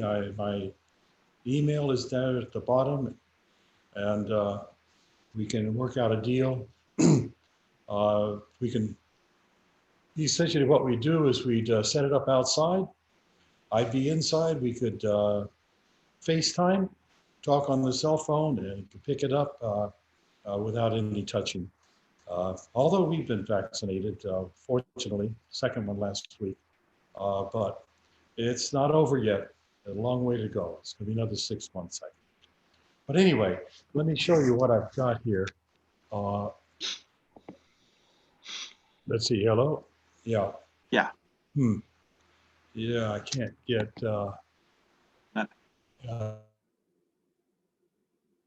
I can't get my picture. I can't see what my on the big screen. Okay. Give it a minute. No problem. It's a Mac. I usually don't have problems, but anyway, being a little one there, I can't. It's hard to let's go to gallery, but go to speaker view. Speaker view is it. My item isn't lighting up. You know, a little yellow ring around the picture. It's Right. all is you. You're on continuously, John. So interesting. So when you try to share screen, it does and won't let you choose your No, window. I'm not going to share screen. Oh, okay. Anyway, So I can see. We can see you. Okay. okay. Basically, this is a few things I'm going to show you individually, and this is essentially my problem. Wow. I've been selling a lot on eBay, and these are just a few of the biographies I haven't put on eBay yet. And these are some of the boxes that I hope to convince someone to come by and take a look at and walk away with it at bargain prices.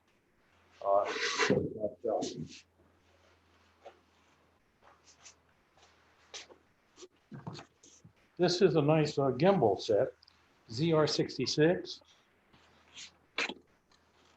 Oh yeah. And I forget who made these. I think it was Chelsea, I'm not sure. That's about 30 bucks on that. This is a crystal set.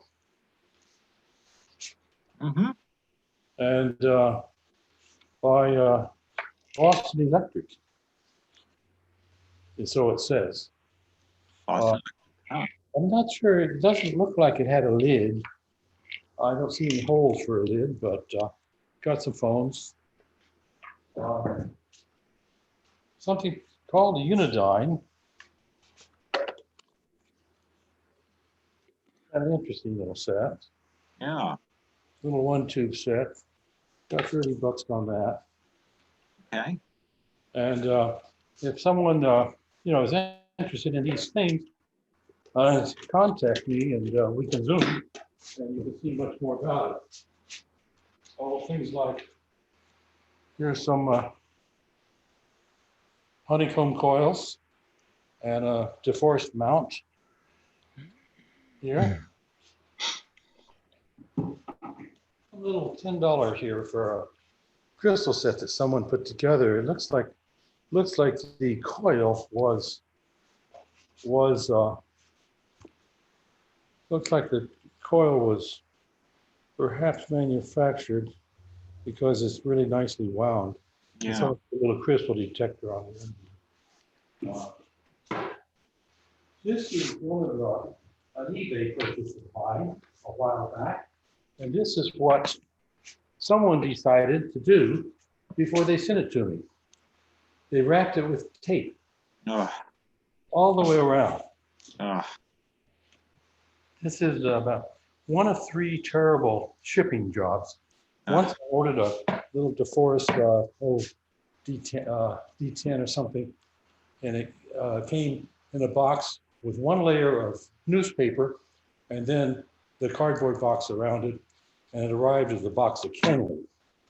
And another one was similar to this. I ordered a neutral wound, and it had beautiful labels on the bottom, and they just wrapped it with tape right over the label. Wow. Unbelievable. Kind of nice. Yeah. Yeah, I'm sure everyone's seen Bruce Phillips' treatise on how to ship. 50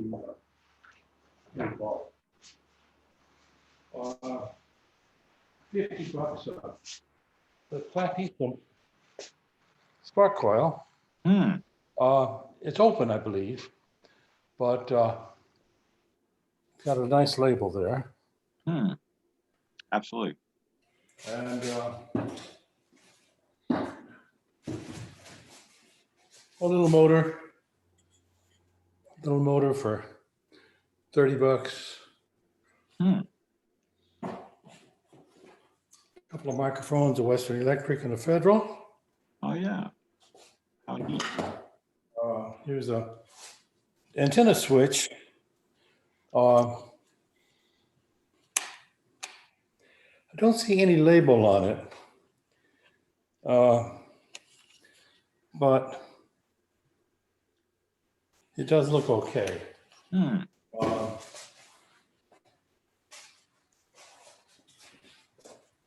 I have some books, which these are just the tip of the iceberg. There's some Rca Red Books there. I said about $10 each. That's from the 23 to 37, a 37, a 33, and a 23 to 28. That could be the first one, I believe.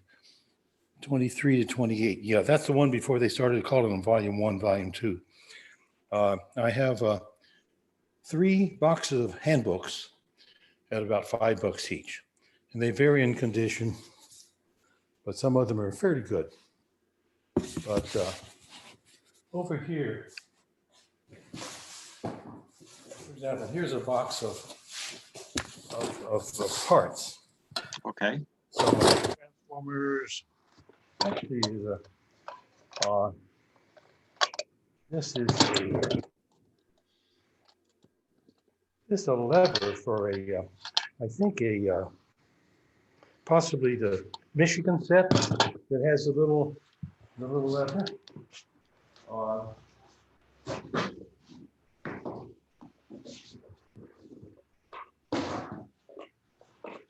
All sorts of miscellaneous tubes and stuff here. Wow. Oh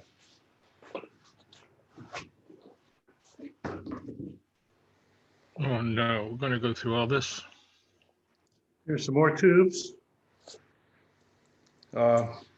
Some of these have been checked, and many of them are okay. But as I said, the thing to do is to email me, and we can set up a mutual time. Box of headphones, old telephone.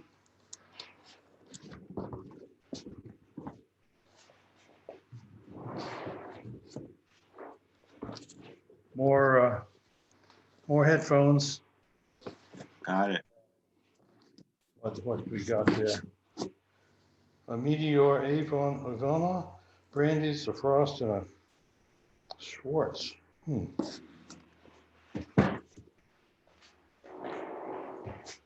The way I work this is I have little dollies.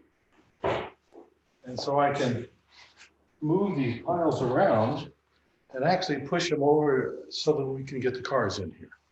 Ah, good idea. Some more of the honeycomb coils. Box of rheostats. Oh, look at that. Some Federal, Paragon, Theta. Hey, John, have you listed like your items in just in rough categories, you know, that we could also post in case people want to have a look? Say again? Have you been able to like post like a list of categories of things in your boxes so that maybe people could always have a look and say, I'm looking for? Yeah, I haven't done that yet. Okay. I started taking pictures and then move things around, and then the pictures, Sure. the boxes, and then I think.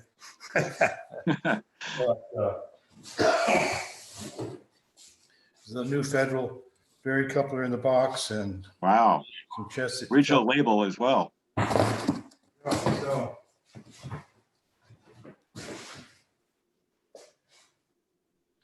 but, oh yes, then the usual riders. I have a rider public address manual. I'd never seen that before. It's about this thick. It's very thick. Also, I do have a couple of copies I have a couple of copies of Writer #1. Well, not #1, before they had a volume number on it. And so that's kind of rare. It has really all the early sets. Oh yeah, I don't know if it shows tube sockets.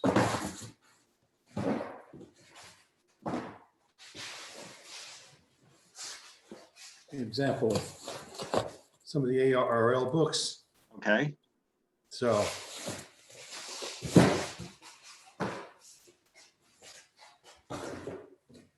anyway, that's about it. Okay. The thing to do is to contact me if you're interested.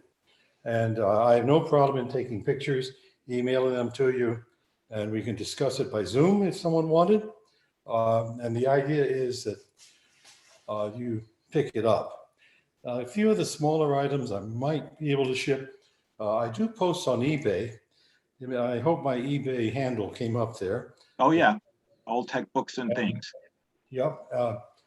And when you do type these in, note that my name is spelled Terry, Terrey. There's an E before the Y that 1 out of 10 people miss. So if you email me without the E there, it goes to, who is it? Anyway, it goes to Terry, a couple out in Hawaii. John, out in Hawaii. Every once in a while, I get an email from them. Say, "Hey, John, I think this is for you." So funny. But I try to post something on eBay about. I try to do it every day. I don't know if I get 7 a week or not, but I've had several hundred this last year or so, and that's kind of what I've been spending my time on. They're mostly books and manuals. Brochures and so on. So do search old tech books and things on eBay, and it'll pop up and then save me, and you'll get emails whenever I do post something. So I've got a handful of I think Allied Radio catalog brochures up there now, a couple of early wireless books, and so on. So anyway, well, that's it. Thank you all very much. Good to see you. Thank you, John. That was great. Some interesting early radio components. All right. So next is number 14, the last in our official list, but we'll have an add-on right after, is Bruce Burgess from Middlebury, Vermont. Hopefully that's the right Bruce Burgess town. I'm pretty sure I'm correct. Hello, Bruce, you are muted. Not anymore. There you are. Good morning. Good morning. So let me remove the pin from the Mr. Terry, and I'm going to attempt to share my screen. Okay.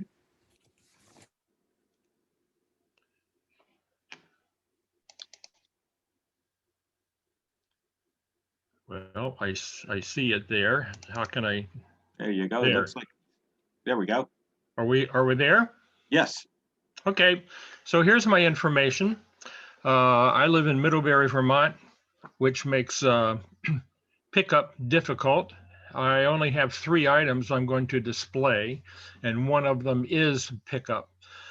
But I can be reached either by telephone or by email, bicycleholidays@aol.com. That was my former company I founded here, and that explains that. We did bicycle tours. Oh, okay. And my call sign is WX10, not 0. That's the letter O. And by the way, can you see my cursor moving around? Yes. Oh, Yes, perfect. absolutely. That's cool.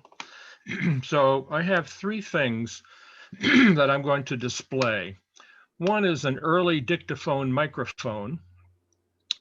I'm asking $50, and there's free shipping on that. That's a small item. I have a 1931 Vibraplex Bug key, the serial number. And how do I determine that it's 1931? Well, according to information, this serial number 104841 puts it in that year. It has not been restored. It has original grunge, and you will see that. asking $75 free shipping. Now, I want to make a comment about these two things first. These are from the estate of N2HOH, a mentor of mine years ago, whose name was William Wilkinson, affectionately known as Wilkie. Wilkie started his radio career by leaving, I think, Ohio, and going to New Orleans and taking radio classes and schools so he could be a spark operator on ships, freighter ships. And he has typewritten his experiences on that. So if anybody purchases or acquires those two items together, I will send you a copy of his experiences. It's quite interesting. And the last thing I have is a ham radio receiver, a Hammerlin HQ170. That is pickup only unless we meet at some other time later in the year, and I'm happy to save it. Okay, so now we're going to go on to that. So here is the so-called Dictaphone Microphone. That's the front view of it. Comes on a stand. And the back of it looks like this, not much to speak of. Very lightly in pencil on it, it says Wilkinson on the back. So it's pure speculation on my behalf, but I think this must have been a piece of early equipment that Wilkie acquired possibly when he was beginning to learn his radio trade. So let me just back up and look at that one. And it says dictaphone on it. Right here is the push to talk bar. There is a switch on the other side. It has an unusual plug on it over here, like a Jones plug. Nothing that fits anything that I have. Then we're going to go to this Vibraplex. And when I say grunge, I mean it is untouched for anything in restoration. I'll just quickly go to here. And so there's the serial number. And here is the identification. This is the logo with the bug on it right there. And one of these I wanted to point out, and Tom Pereira, you can chime in. This is an unusual plug. What is the name of that plug there, Tom? That's called a wedge, and it allows you to wedge that wedge under a straight key and substitute the bug. And by the way, that is called a Vibraplex Lightning Bug. That's the model, the Lightning. Cool. Cool. Well, it's untouched except by history. So, they mean a lot, but it's from an estate. Wilkie's son is my age, and he got out of ham radio this past year and said, here, help me, take these things and see what you can do with them. And so he'll get half of any money that I receive or ask for on this. And by the way, both of those items are or best offer. So and see what we can do. So now let's proceed on to, this is a Hammerlin HQ170AC. It's the A model, and the C means that it has this clock. This plastic is in beautiful shape. Nothing is cracked. The S meter works. That's not cracked. It lights up, and I tested all the tubes and replaced 4 of them, and it does work. It has 160 meters through 6 meters and a possibility of 2 meters. I don't have a picture of the rear of it, but it has a jack for a scope, so you can, it's directly been modified for a scope. It also has BNC connectors for UHF and VHF. Not sure exactly what's going on there, but it works. Let's see if I have, yes, I have one more picture of that. lots of room in there. You can get in Oh, there yeah. with all your hands and elbows and everything. One unusual thing about this radio, this tube and this tube, I believe, are always on. The filaments are always on as long as the power to the radio is energized. And where does that happen? Underneath this little tiny button underneath the clock. This is the on off for the most of the radio and for the lights, for the dial lights. But as long as this clock is on, those two tubes are going to be illuminated. Not my preference, but apparently Hammerlin had problems with drifting. And so they wanted to have a quick startup by having, I guess, Larry, anyone else, what would that be? The RF tubes? No, probably the local oscillators. Yeah, okay. Well, Larry's a better judge of it than me. Okay. Well, those are my items, and I'm asking 150 or best offer for that. It's a great radio for people who are looking for this vintage, about 1960, I would call this. It has a band spread goes all the way from 3 kcs. So keep in mind that this was at the beginning of sideband reception. So it doesn't have a band spread of more than 3 kcs. If you're wanted a full robust AM receiver, you'd want something like 6 kcs or greater, but it can narrow up to even 0.5 kcs for CW work. So I have 2 items for the contest. Okay. And I will go to that. I have a radio related item and a non-radio related item. So I will just go to the radio related item. It's going to be an Atwater Kent radio. And here it is. It's a Model 40 radio from 1928 with an Atwater Kent Model E2 speaker. And I have just one other picture of it inside. I've never plugged it in. And by the way, it's for AC power because of 1928. Atwater Kent made over about 2 million of these, and reading the Antique Wireless Association book that came out on some years ago, the journal devoted to Atwater Kent, I think number 2 million was given to President Herbert Hoover.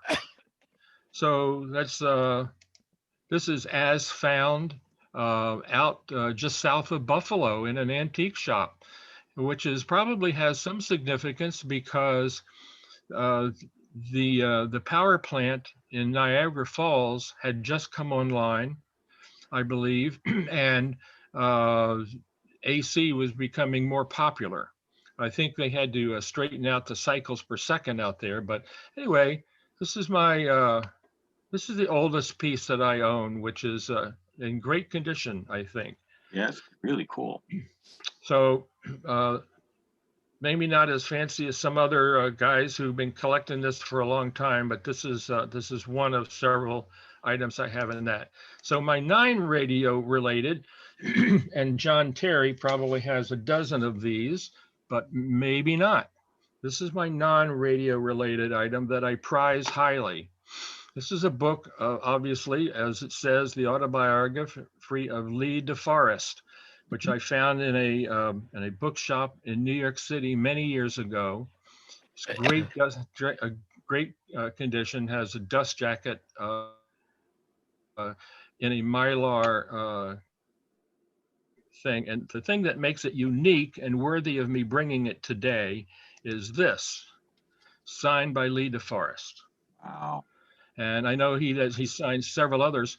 I went on ABE Books and said, oh, I wonder if anybody up here in the corner. I paid $150 for it, and I thought my wife would. I'm not sure what she would do with me, but she was with me, and she was very patient. And that's probably the most I ever paid for a single book. But I went on ABE Books the other day to say, I wonder how this is doing. I'm chagrined to say that a signed Lee DeForest book in this quality was up at $800.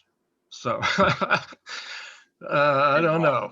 All right, so that's my stuff, and I appreciate. Let's see, and there we are. We're Great. back to- And anyone who's for the voters for the contest, Bruce is number 14. Yep, and so that's the book I'll call a non-radio thing. Thank you, John. That was great. Oh, that was great, Bruce. A really interesting selection, and also in your contest. Great stuff. So we have next is a late entrant will be Larry, our president, who has an item, I think, in the contest. So Larry, you are next. And then what I'll do after Larry is I'll go back and cycle the list again.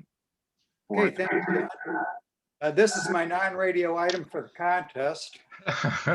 Just kidding. Just kidding. That's my cat, Sonny. He's been on my lap on and off all morning. But first of all, before I go to the non-radio item for the contest, John Terry's presentation made me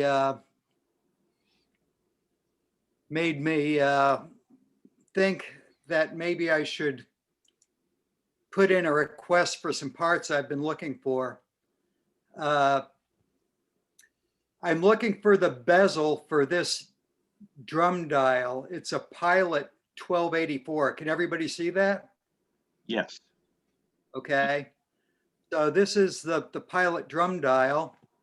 And let me see if I can. So this is the actual physical photo of it. The bezel has a hole in it for the tuning knob. And this is the, actually from the advertisement for it, what it looks like. So I'm looking to, I built a communications with this drum dial, and I'm all ready to put a front panel on it, except I want to find the right bezel instead of hacking up something else. So if anyone has one of those, I'd love to talk to you. All right, so I am going to go back to my Zoom here, if I can. No problem. We could do is unshare and then. Yeah, I'm looking for the unshare button, and it's not coming up. No problem. I can take care of that for you. Okay. Okay, there we go. Thank you. Sure. Now, let me go to full screen here so I can see what's going on. All right, so my non-radio item. Let me get this out of the way. Interesting. Can everybody see that? Yeah, nice amplifier looks like. Yeah, this is a pre-CBS Fender Super Reverb guitar amplifier, circa 1966, I believe. I looked it up from the serial number. And that's the, these things are very heavy, by the way. They look it. They have 4 10-inch speakers. So there's 4 10-inch speakers here, Jensen's. These are newer Jensen's. They're not the originals. When I bought it, it had a hodgepodge of 10-inch speakers in it, but it's got 4 10-inch speakers. And everything else is all original on it, and it works great. But I wasn't going to do a contest entry, then I thought about it, so I yanked everything out of the closet so I could get to it and hauled it out. Hey, no, it's great you did. I mean, the great thing about this hobby is that everyone gets to exercise lifting their stuff all around. Yeah, yeah. Well, this is a beast. I'm going to get it out of the way here. Oh, that's great. Well, thank you, Larry. Larry, by the way, is number 15. Okay, because he jumped in late at the end, which we can take if there's anyone else, by the way, because I'm going to go through the list again shortly. So Larry's number 15, in case you want to vote for the non-radio contest. If does anyone else on the call want to have a last minute, who weren't already registered, want to have a last minute slot? Because if there is anybody, I'll add them in now. I have a contest entry. Okay, go in and jump, because what we'll do is I'll go to the beginning then after you, Adam. Okay. So you are on. All right, folks. I said, like everybody, I've been, haven't had too many swap meets to go to. It's been a bit of a bummer, but I did get an opportunity this past summer to attend some, flea markets here and there. And I'll just say there aren't too many people who can say that they have a computer which bears their name. And unfortunately now I can be said to have one of those. You can see this here. It is a Coleco Atom. Coleco Atom. Interesting. I think I remember this. Yes. I said the, Coleco, started out the Connecticut Leather Company. And I think back in like the 70s, they started, I don't know if it was maybe started back in the 60s into the 70s. They, started also making toys. And, they were the ones who marketed the Cabbage Patch dolls in the early 80s. But they also made video game systems. And they were known for the ColecoVision, which competed with the Atari 2600, the Intellivision, all those. And they, in their marketing, they said, we will be offering a way to, turn the ColecoVision into a full-fledged home computer. And they made all these grandiose claims, and eventually they, after many delays, they made it to market with this thing. As I said, they called it the Coleco Atom. They made two different versions. They made one that could be attached to a regular ColecoVision system. I've seen pictures of it. It is one of the single most awkward things I have ever seen. This is the standalone ColecoVision system, or Coleco Atom system. It's got the slot on the top for a ColecoVision game, and it's got these lovely cassette slots, and for storing data. Which back when that was a viable thing. And the fun fact is that if you were to leave a cassette in this slot when you powered the computer off or on, it had a good chance of corrupting the data on the cassette. And needless to say, this caused a fair amount of problems for them. Sure. So anyway, continuing on to the next photo. Oops, I'll make this, can I make this big? Here we go. Yeah, here we go. That looks better. So here, I said, so the ColecoVision system with the keyboard in the front, or Coleco Atom, I keep calling it ColecoVision, and the joystick attached to the side. That's a regular ColecoVision controller colored white. And so here's the full system. And this is how it came packaged. With the printer, which doubles as the power supply for the computer. And needless to say, well, the printer was the single most trouble-prone piece of the unit. So if anything happened to it, the computer was pretty much screwed. And as it was here's the printer. It's a daisy wheel, as they call it. Basically like a glorified typewriter. Very, very slow, very, very loud. Even when it wasn't printing, it made a loud humming noise. I said, I've had two of these, and one of them, it has a major fault in it. And when you turn it on, the carriage just automatically seeks to the right and starts banging up against the head stop, and you got to shut it off, and it'll just clatter away. I said they had this. That printer was the main reason why it took them, I think, at least a year to get it from when they announced it to when it actually hit the market. And it, was one of the things that eventually caused its downfall. I think they discontinued it after about a year. But anyway, so next, here's the software which came with it. We've got the spreadsheet program and some programming stuff. All sorts of things. And, for programming, I think there's some rudimentary games in there somewhere.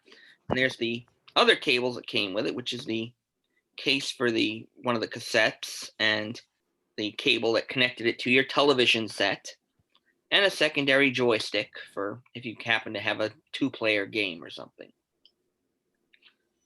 So anyway, that's it for my my non-radio contest entry. I hope I didn't bore you too much on this, and I'll send it back to the group.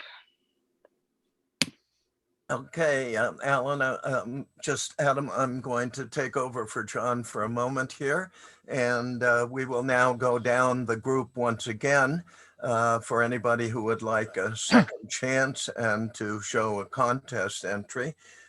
John is away for a moment, so Bruce, do you have an additional entry for the contest or anything else you would like to add? Go ahead.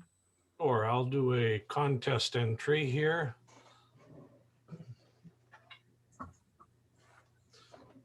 Lift this up. This back. Pretty.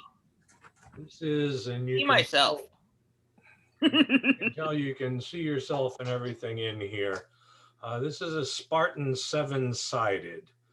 Most people have probably seen a Spartan Bluebird and a Spartan Sled, which are very popular out here. This is much smaller. You can see it fits pretty much in the palm of my hand. This was, I would say, a much rarer radio, believe it or not, than the Sled or the Bluebird. And this is, for those who aren't familiar with it, this is blue glass. The cabinet in the back houses the 5-tube radio in here. And it was small enough for me to pick up from downstairs and bring up, because if you remember when we started this, I was downstairs, but had to rearrange to come upstairs. So I'm number 2 if anybody really likes this. It is, I don't know of any other 7-sided radios out there, period. So wow. It's a pretty wild rig, and obviously the blue glass makes it what it was. This is 1934. So that's my entry. I hope you can see this is etched on the back side, the name Spartan, and the pieces, the dial are etched on the back side of the glass. So it's a pretty tough one to find. The side story on this, years ago when I used to drive up to our camp up in Maine, and I would make my wife stop at every antique shop along the way. There used to be a deco shop, I'll call it, in Auburn, Maine. It was called Orphan Annie's, I think, or something to that effect. And this was in my early days of collecting. And I went in there and they had radios all around the top of the room, but they were more into selling jewelry and clothes and things. So after looking around at the stuff on the top of the room I didn't care about, I said, "Do you have anything else in radios?" And he pointed in back of me, and I turned around, and this radio was sitting on the counter.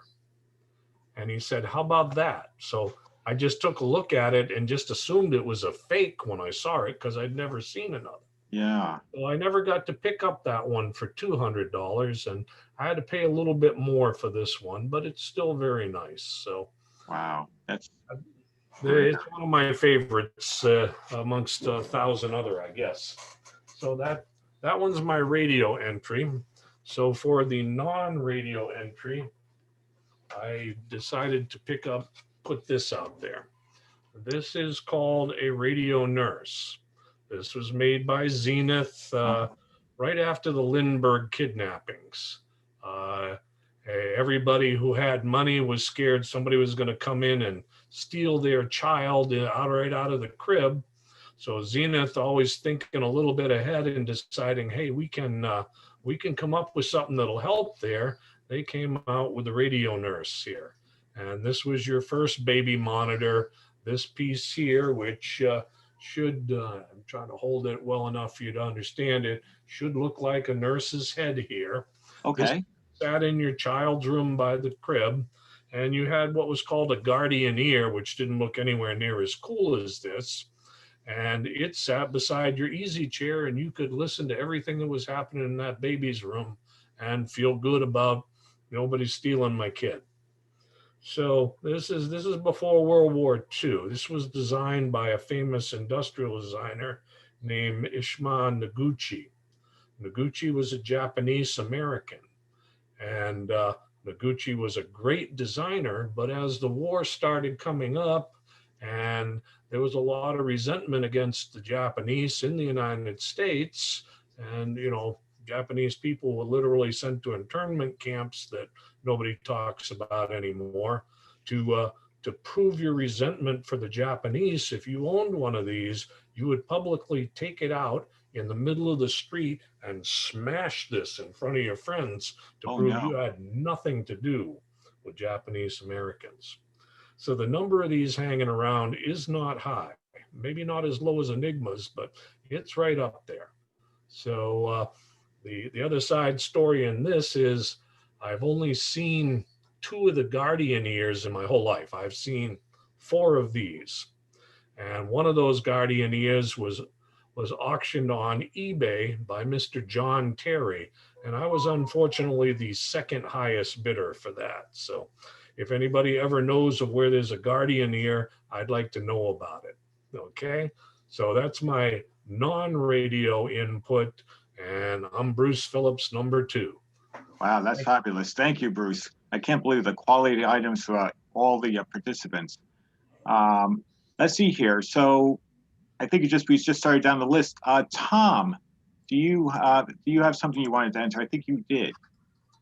Yes, I have a couple of things.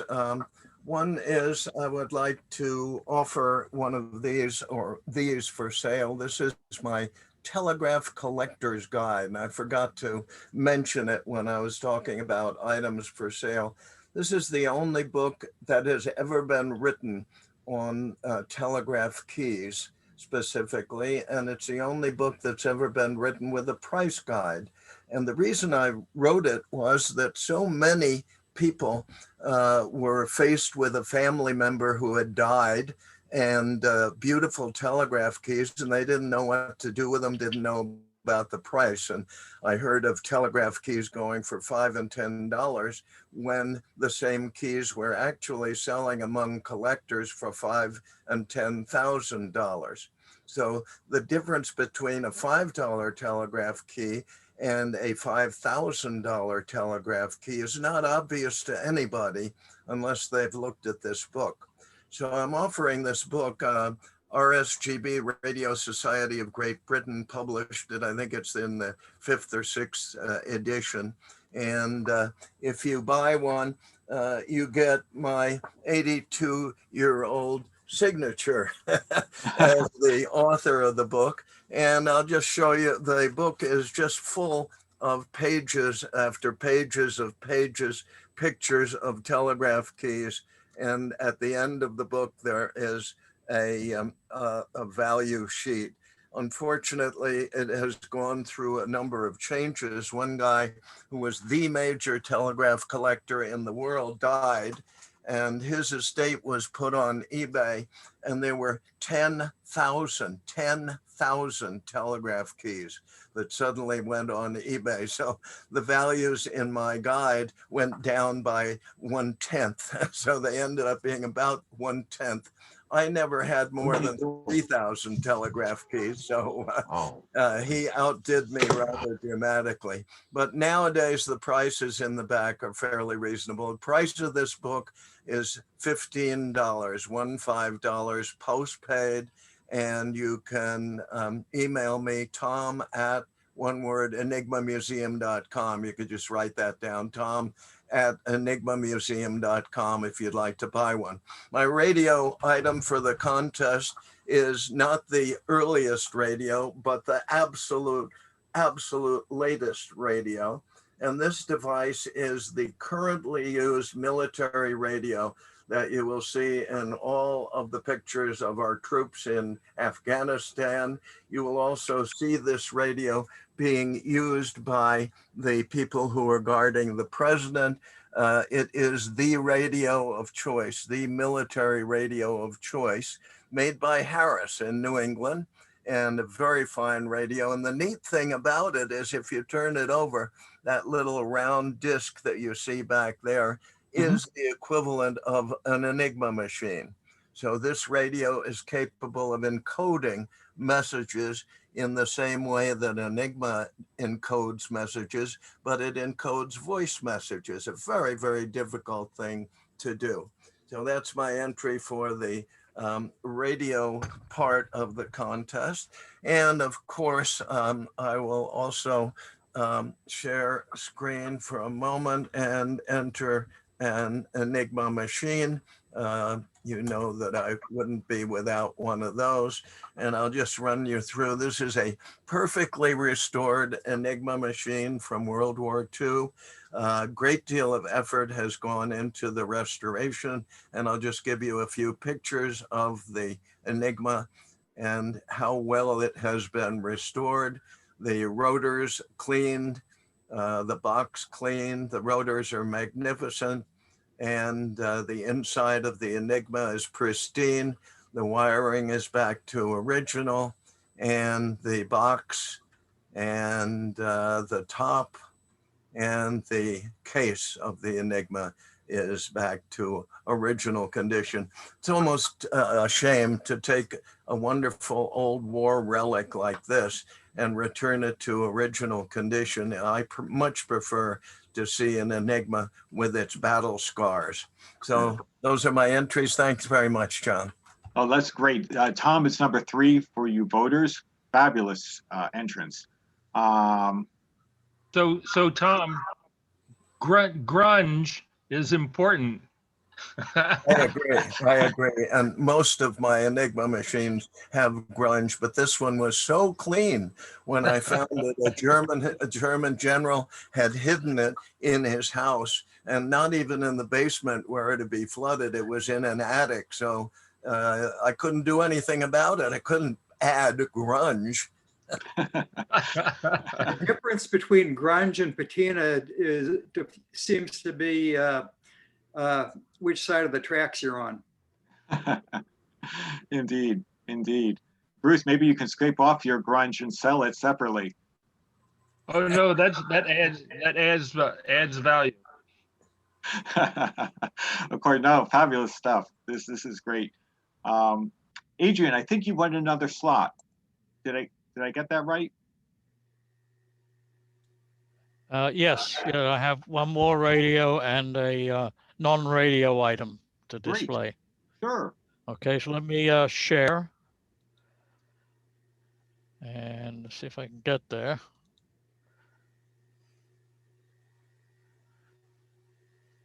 Don't know what that is. I've had some errors on my system. Okay. All right. So this is my display item, a 1992 calculator, credit card calculator. It's actually on. It has a solar power window, and it's British Airways celebrating the Federation of Air Traffic Controllers Association, and vote for number 4. And the other item is I'd like to show. Unfortunately, I did do the slides for this radio, but it didn't come out. So I'll hold it up. It's a Filco 81, and it's a pre-1963, and it's in really super excellent shape. I'll try and hold it so you can see it. How that is. It's in very good shape. Wow. No cracks, and it works very well. I didn't put a battery back in it, but okay, and it's $25 plus shipping, or just $25. And back to my slide for. Oh yeah, you can reshare. my- I had you stop sharing just so you could see your. Oh yeah, no problem. Yeah. Okay, so there's my phone number, and my email address was. I thought I put it on the last. No, I didn't. Okay, so it's I put it in the chat. That's right. I put it in the chat to everybody, and that's it. Let me get back out of here. Great. Well, come on. Let's stop share. No problem. I can. Cursor's going very slowly. Yeah, the cursor's moving very slowly. Gotcha. There we go. Okay, thank you. You bet. Thank you, Adrian. Great stuff. I'm just going to go down the list as in the ordered list here. Noah, did you have any? Did you want another slot? Maybe we just don't have them anymore. How about you, Len? I'm all set. All right. Thanks. How about you, Sparks?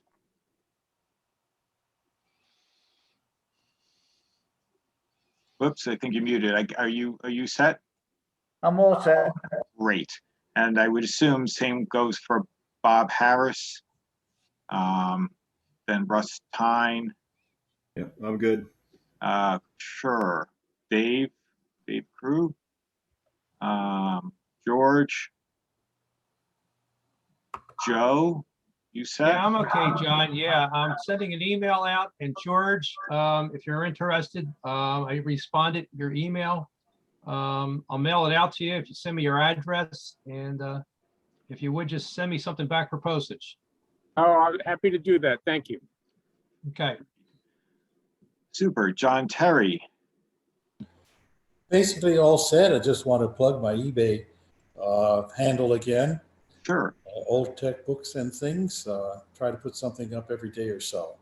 And if you're interested in any of the items or boxes that I showed just so briefly, email me, and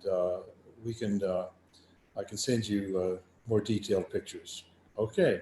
Could I ask a question of John? John, you obviously had one of the greatest radio collections in the world, and I know that you had a great deal of love invested in a lot of those radios. And I'm just wondering, as a point, a question: did you keep a special or a couple of special radios? And if so, could you tell us about them? And if they're close enough, take a picture and enter them in the contest. Go ahead. I probably have about 50 left.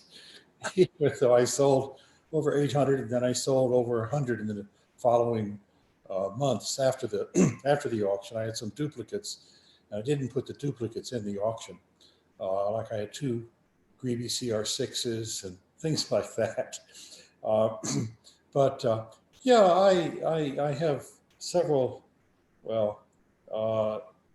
interesting things. I kept an Atwater Kent Model 5 replica that was made by Ralph Williams, of which is rarer than the CR, no, not CR, the Atwater Kent Model 5.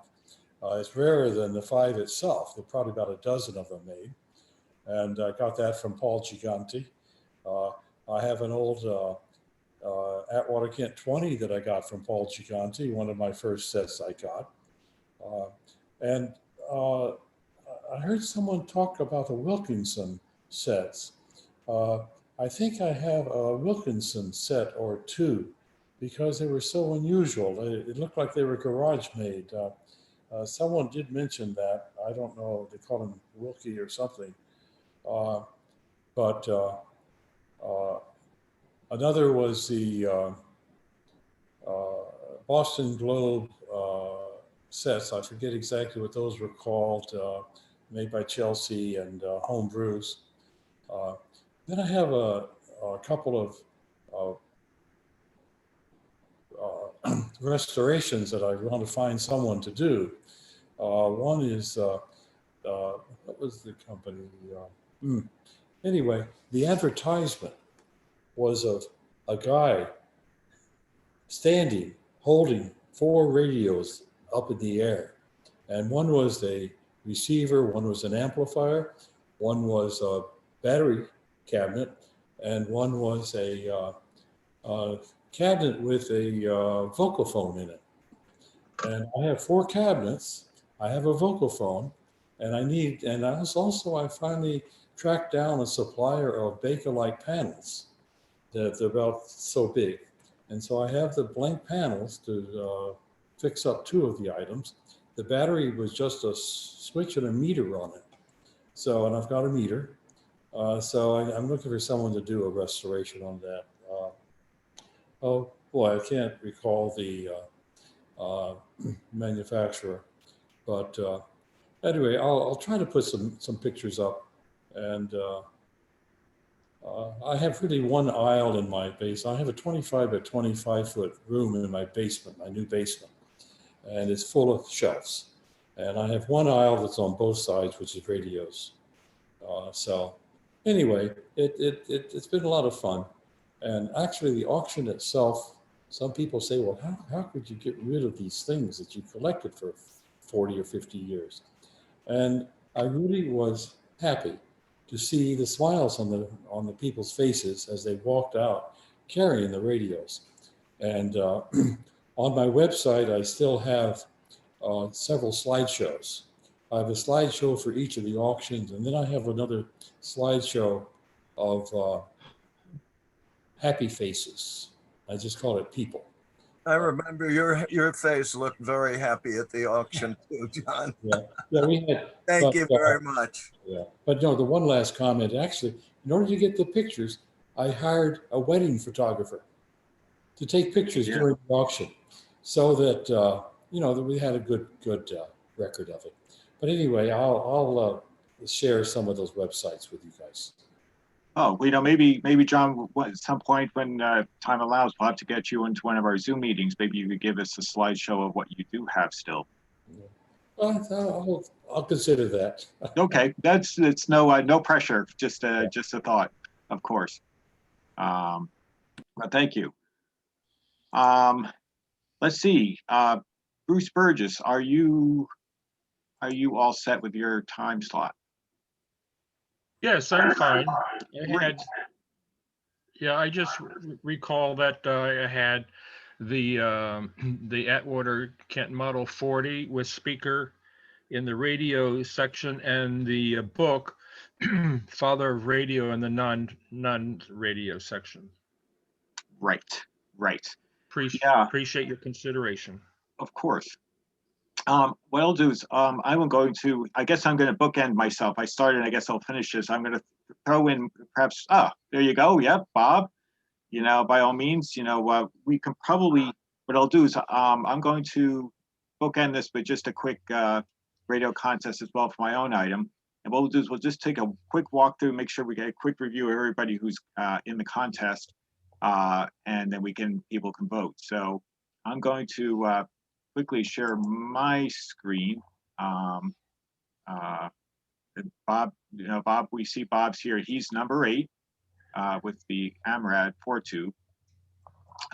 There's such strong contestants. I think mine I'm going to treat more as a show and tell, but I'm going to enter anyway. But you guys have just fabulous items. In fact, I have to personally comment, I'm really impressed by the quality of the stuff people are either donating, selling, or showing. I mean, this is great. I kind of view this as almost like a Zoom show and tell than it is and it happens to be under the guises of a virtual spot meet. But at any rate, let me just bookend this. Bear with me a moment here to get to the right.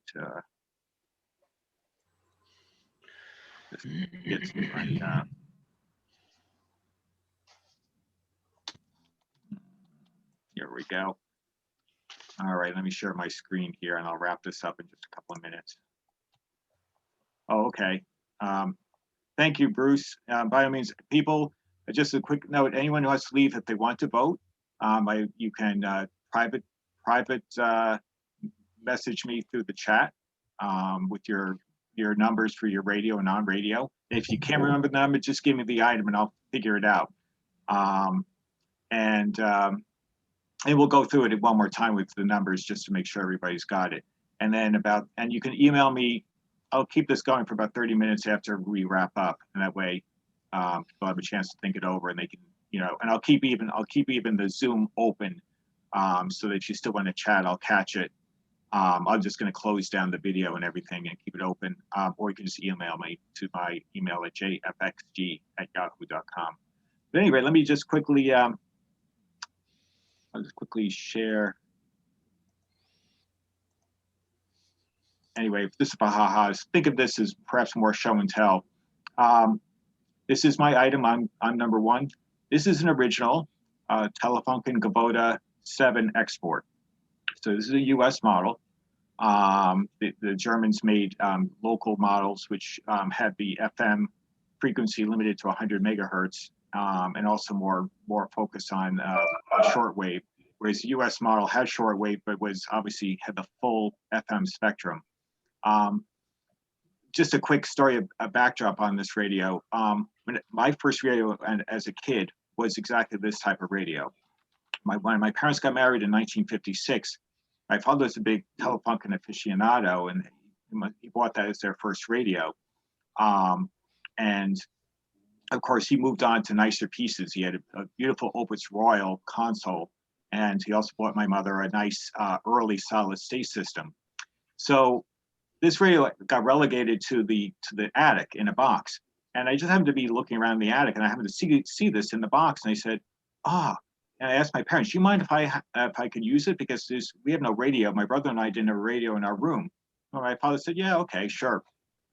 So at any rate, so I had this radio for a while, and then I ended up getting a nicer system. In fact, I got my mother's system, her early solid state, which I've shown at one of our Zoom meetings. And when she moved, I don't know what happened to the Gabota. I have no idea. And maybe she gave it away, or I have no idea. But when I started into the radio collecting, when I got my first radio, I remembered this, and I said, I need to find one day. So this one I found on eBay over 10 years ago.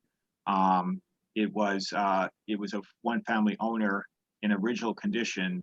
And I would give it a 9.5 out of 10. It's got a couple of minor little things. Like you see this little dent in the brass right here. There's some minor a couple of little scuffs on top, but very minor stuff. But other than a cosmetic sympathetic restoration, my part of a full detailed cleaning, this is it.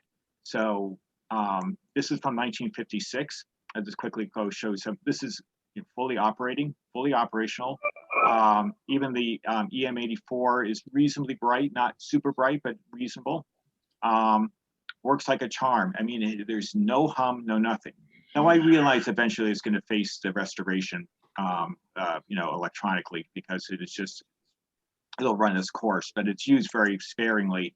And you can see at the inside, it looks brand new. I mean, whoever had it kept it in really tidy shape.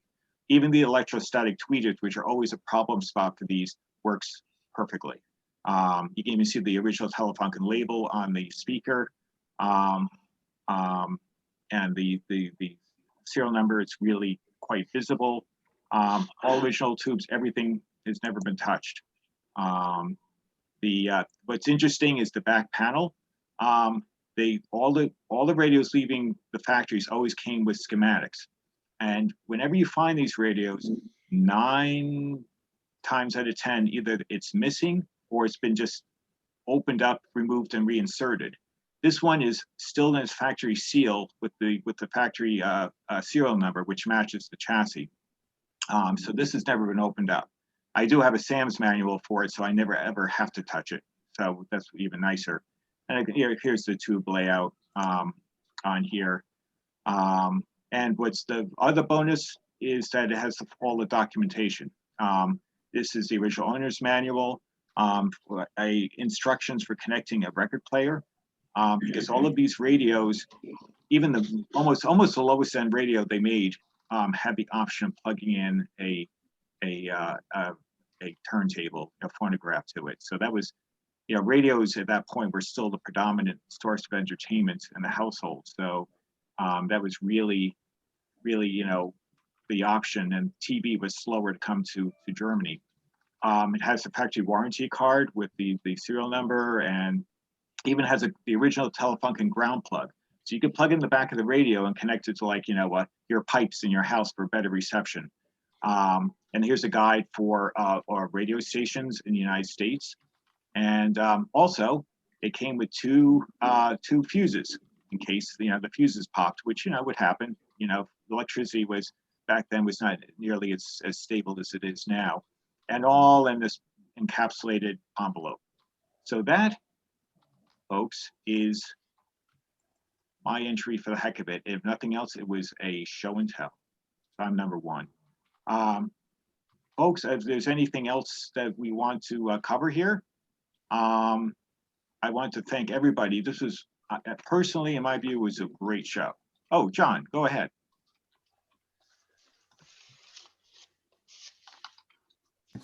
Let me unmute there. Someone asked me, well, anyway, I mentioned this radio. This is the advertisement. It's Tresco. Oh, this is cool. That's the advertisement. This is in Radio Magazine, July 1922, and he's holding up the 3 sets. Here are the 4 sets.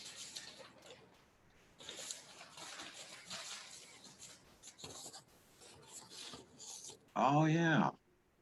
And I essentially have 4 cabinets. I have 2 of the radios, and I have 1 of the amplifier or something like that.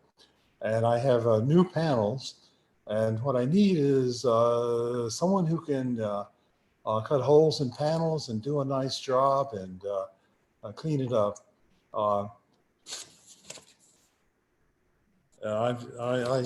It's funny, I never did restoration.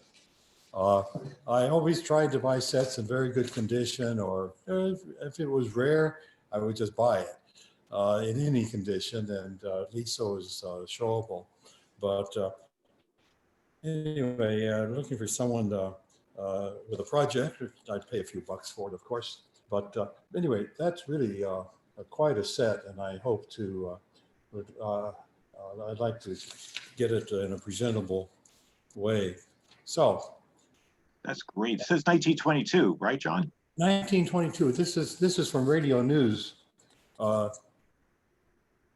1922. So, but the whole mess was $112. So, wow. Tuner detector, a storage battery, a 2-step amplifier, and a vocal roll-out speaker. So, anyway, that's my project that I've been hoping to do someday, but I need someone with the tools to be able to work on Bakelite panels, because it's a So, okay, that's it. Thank you. Thanks to everybody. Thank you. Well, everybody, what I'm going to do is I'm going to quickly run down the list of just to I'm going to run down the list is to make sure everybody's entrants are repeated for anyone who wants to vote. So I'm just going to go down the list here. Number 1 was my Telefunken Kubota in the radio contest.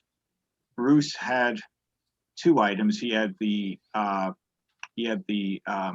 Spartan radio, the 7-sided one, is in the radio contest, and then the Nurse monitor in the non-radio contest. Tom Pereira, number 3, has the Enigma in the non-radio contest, and in the radio contest, the modern a military radio, and he's number 3. And anyone jump in if I made a mistake. Adrian, number 4, has the British Airways calculator. Did I get that right? For the commemorative air traffic control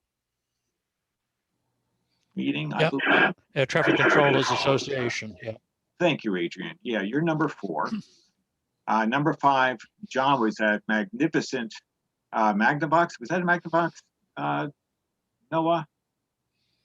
Well, you're still on. If not, I believe that was the big, cabinet, China cabinet style one with everything, the radio, TV, and display cabinets. Len, I don't think you entered anything as far as I know in number 6. Right, I did. Same with Sparks. I don't think in number 7 you did. Bob Harris, number 8, had the very nice early radio that you've seen. Russ, I don't think you entered anything in number 9, right? That I remember. Same with Dave Crew. George had a beautiful Globe radio from that was designed by Raymond Loewy. And if I may say, Raymond Loewy did a number of very interesting things in industrial design. And I'm just putting a little commentary. Not only did he do radios, I have, one of these days I'll show, maybe in a future Zoom meeting, I have a Raymond Loewy designed German radio much later in his career that I'll show. That's really interesting. Joe Devonshire, I don't think you entered anything that I'm aware of. No. Tinker on a chassis. If somebody wants the other 12 chassis, please contact me. Right. There we go. A call to action from John. Come on, John, I know you didn't enter anything, John Terry, and Bruce, of course, had the wonderful book from Lee DeForest and the early radio, at Warder Kent. So he's number 14. So with that in mind, I think we've covered everything. Feel free to you can private chat. John, did you mention my entry? Oh, Larry, I apologize. 15 and 16. I apologize because I'm reading down my list. Larry was number 15 with the amplifier, the Fender amplifier.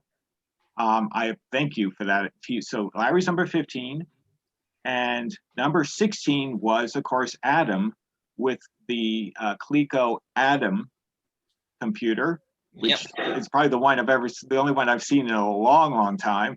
And in yeah, all its faults seem to probably kill sales in that regard. But that was terrific. I mean, I can't thank you guys for such a terrific set of entries, as well as stuff that you want to either donate, sell, or contest. It was great. You guys this was aces really in my mind.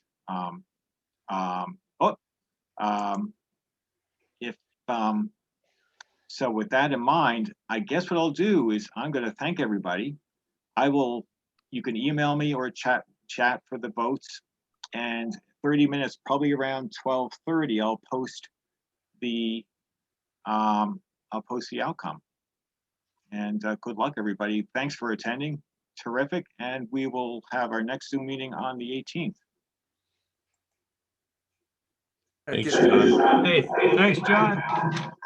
Thank you. So I'll keep George, your stuff's on its way tomorrow. That's right.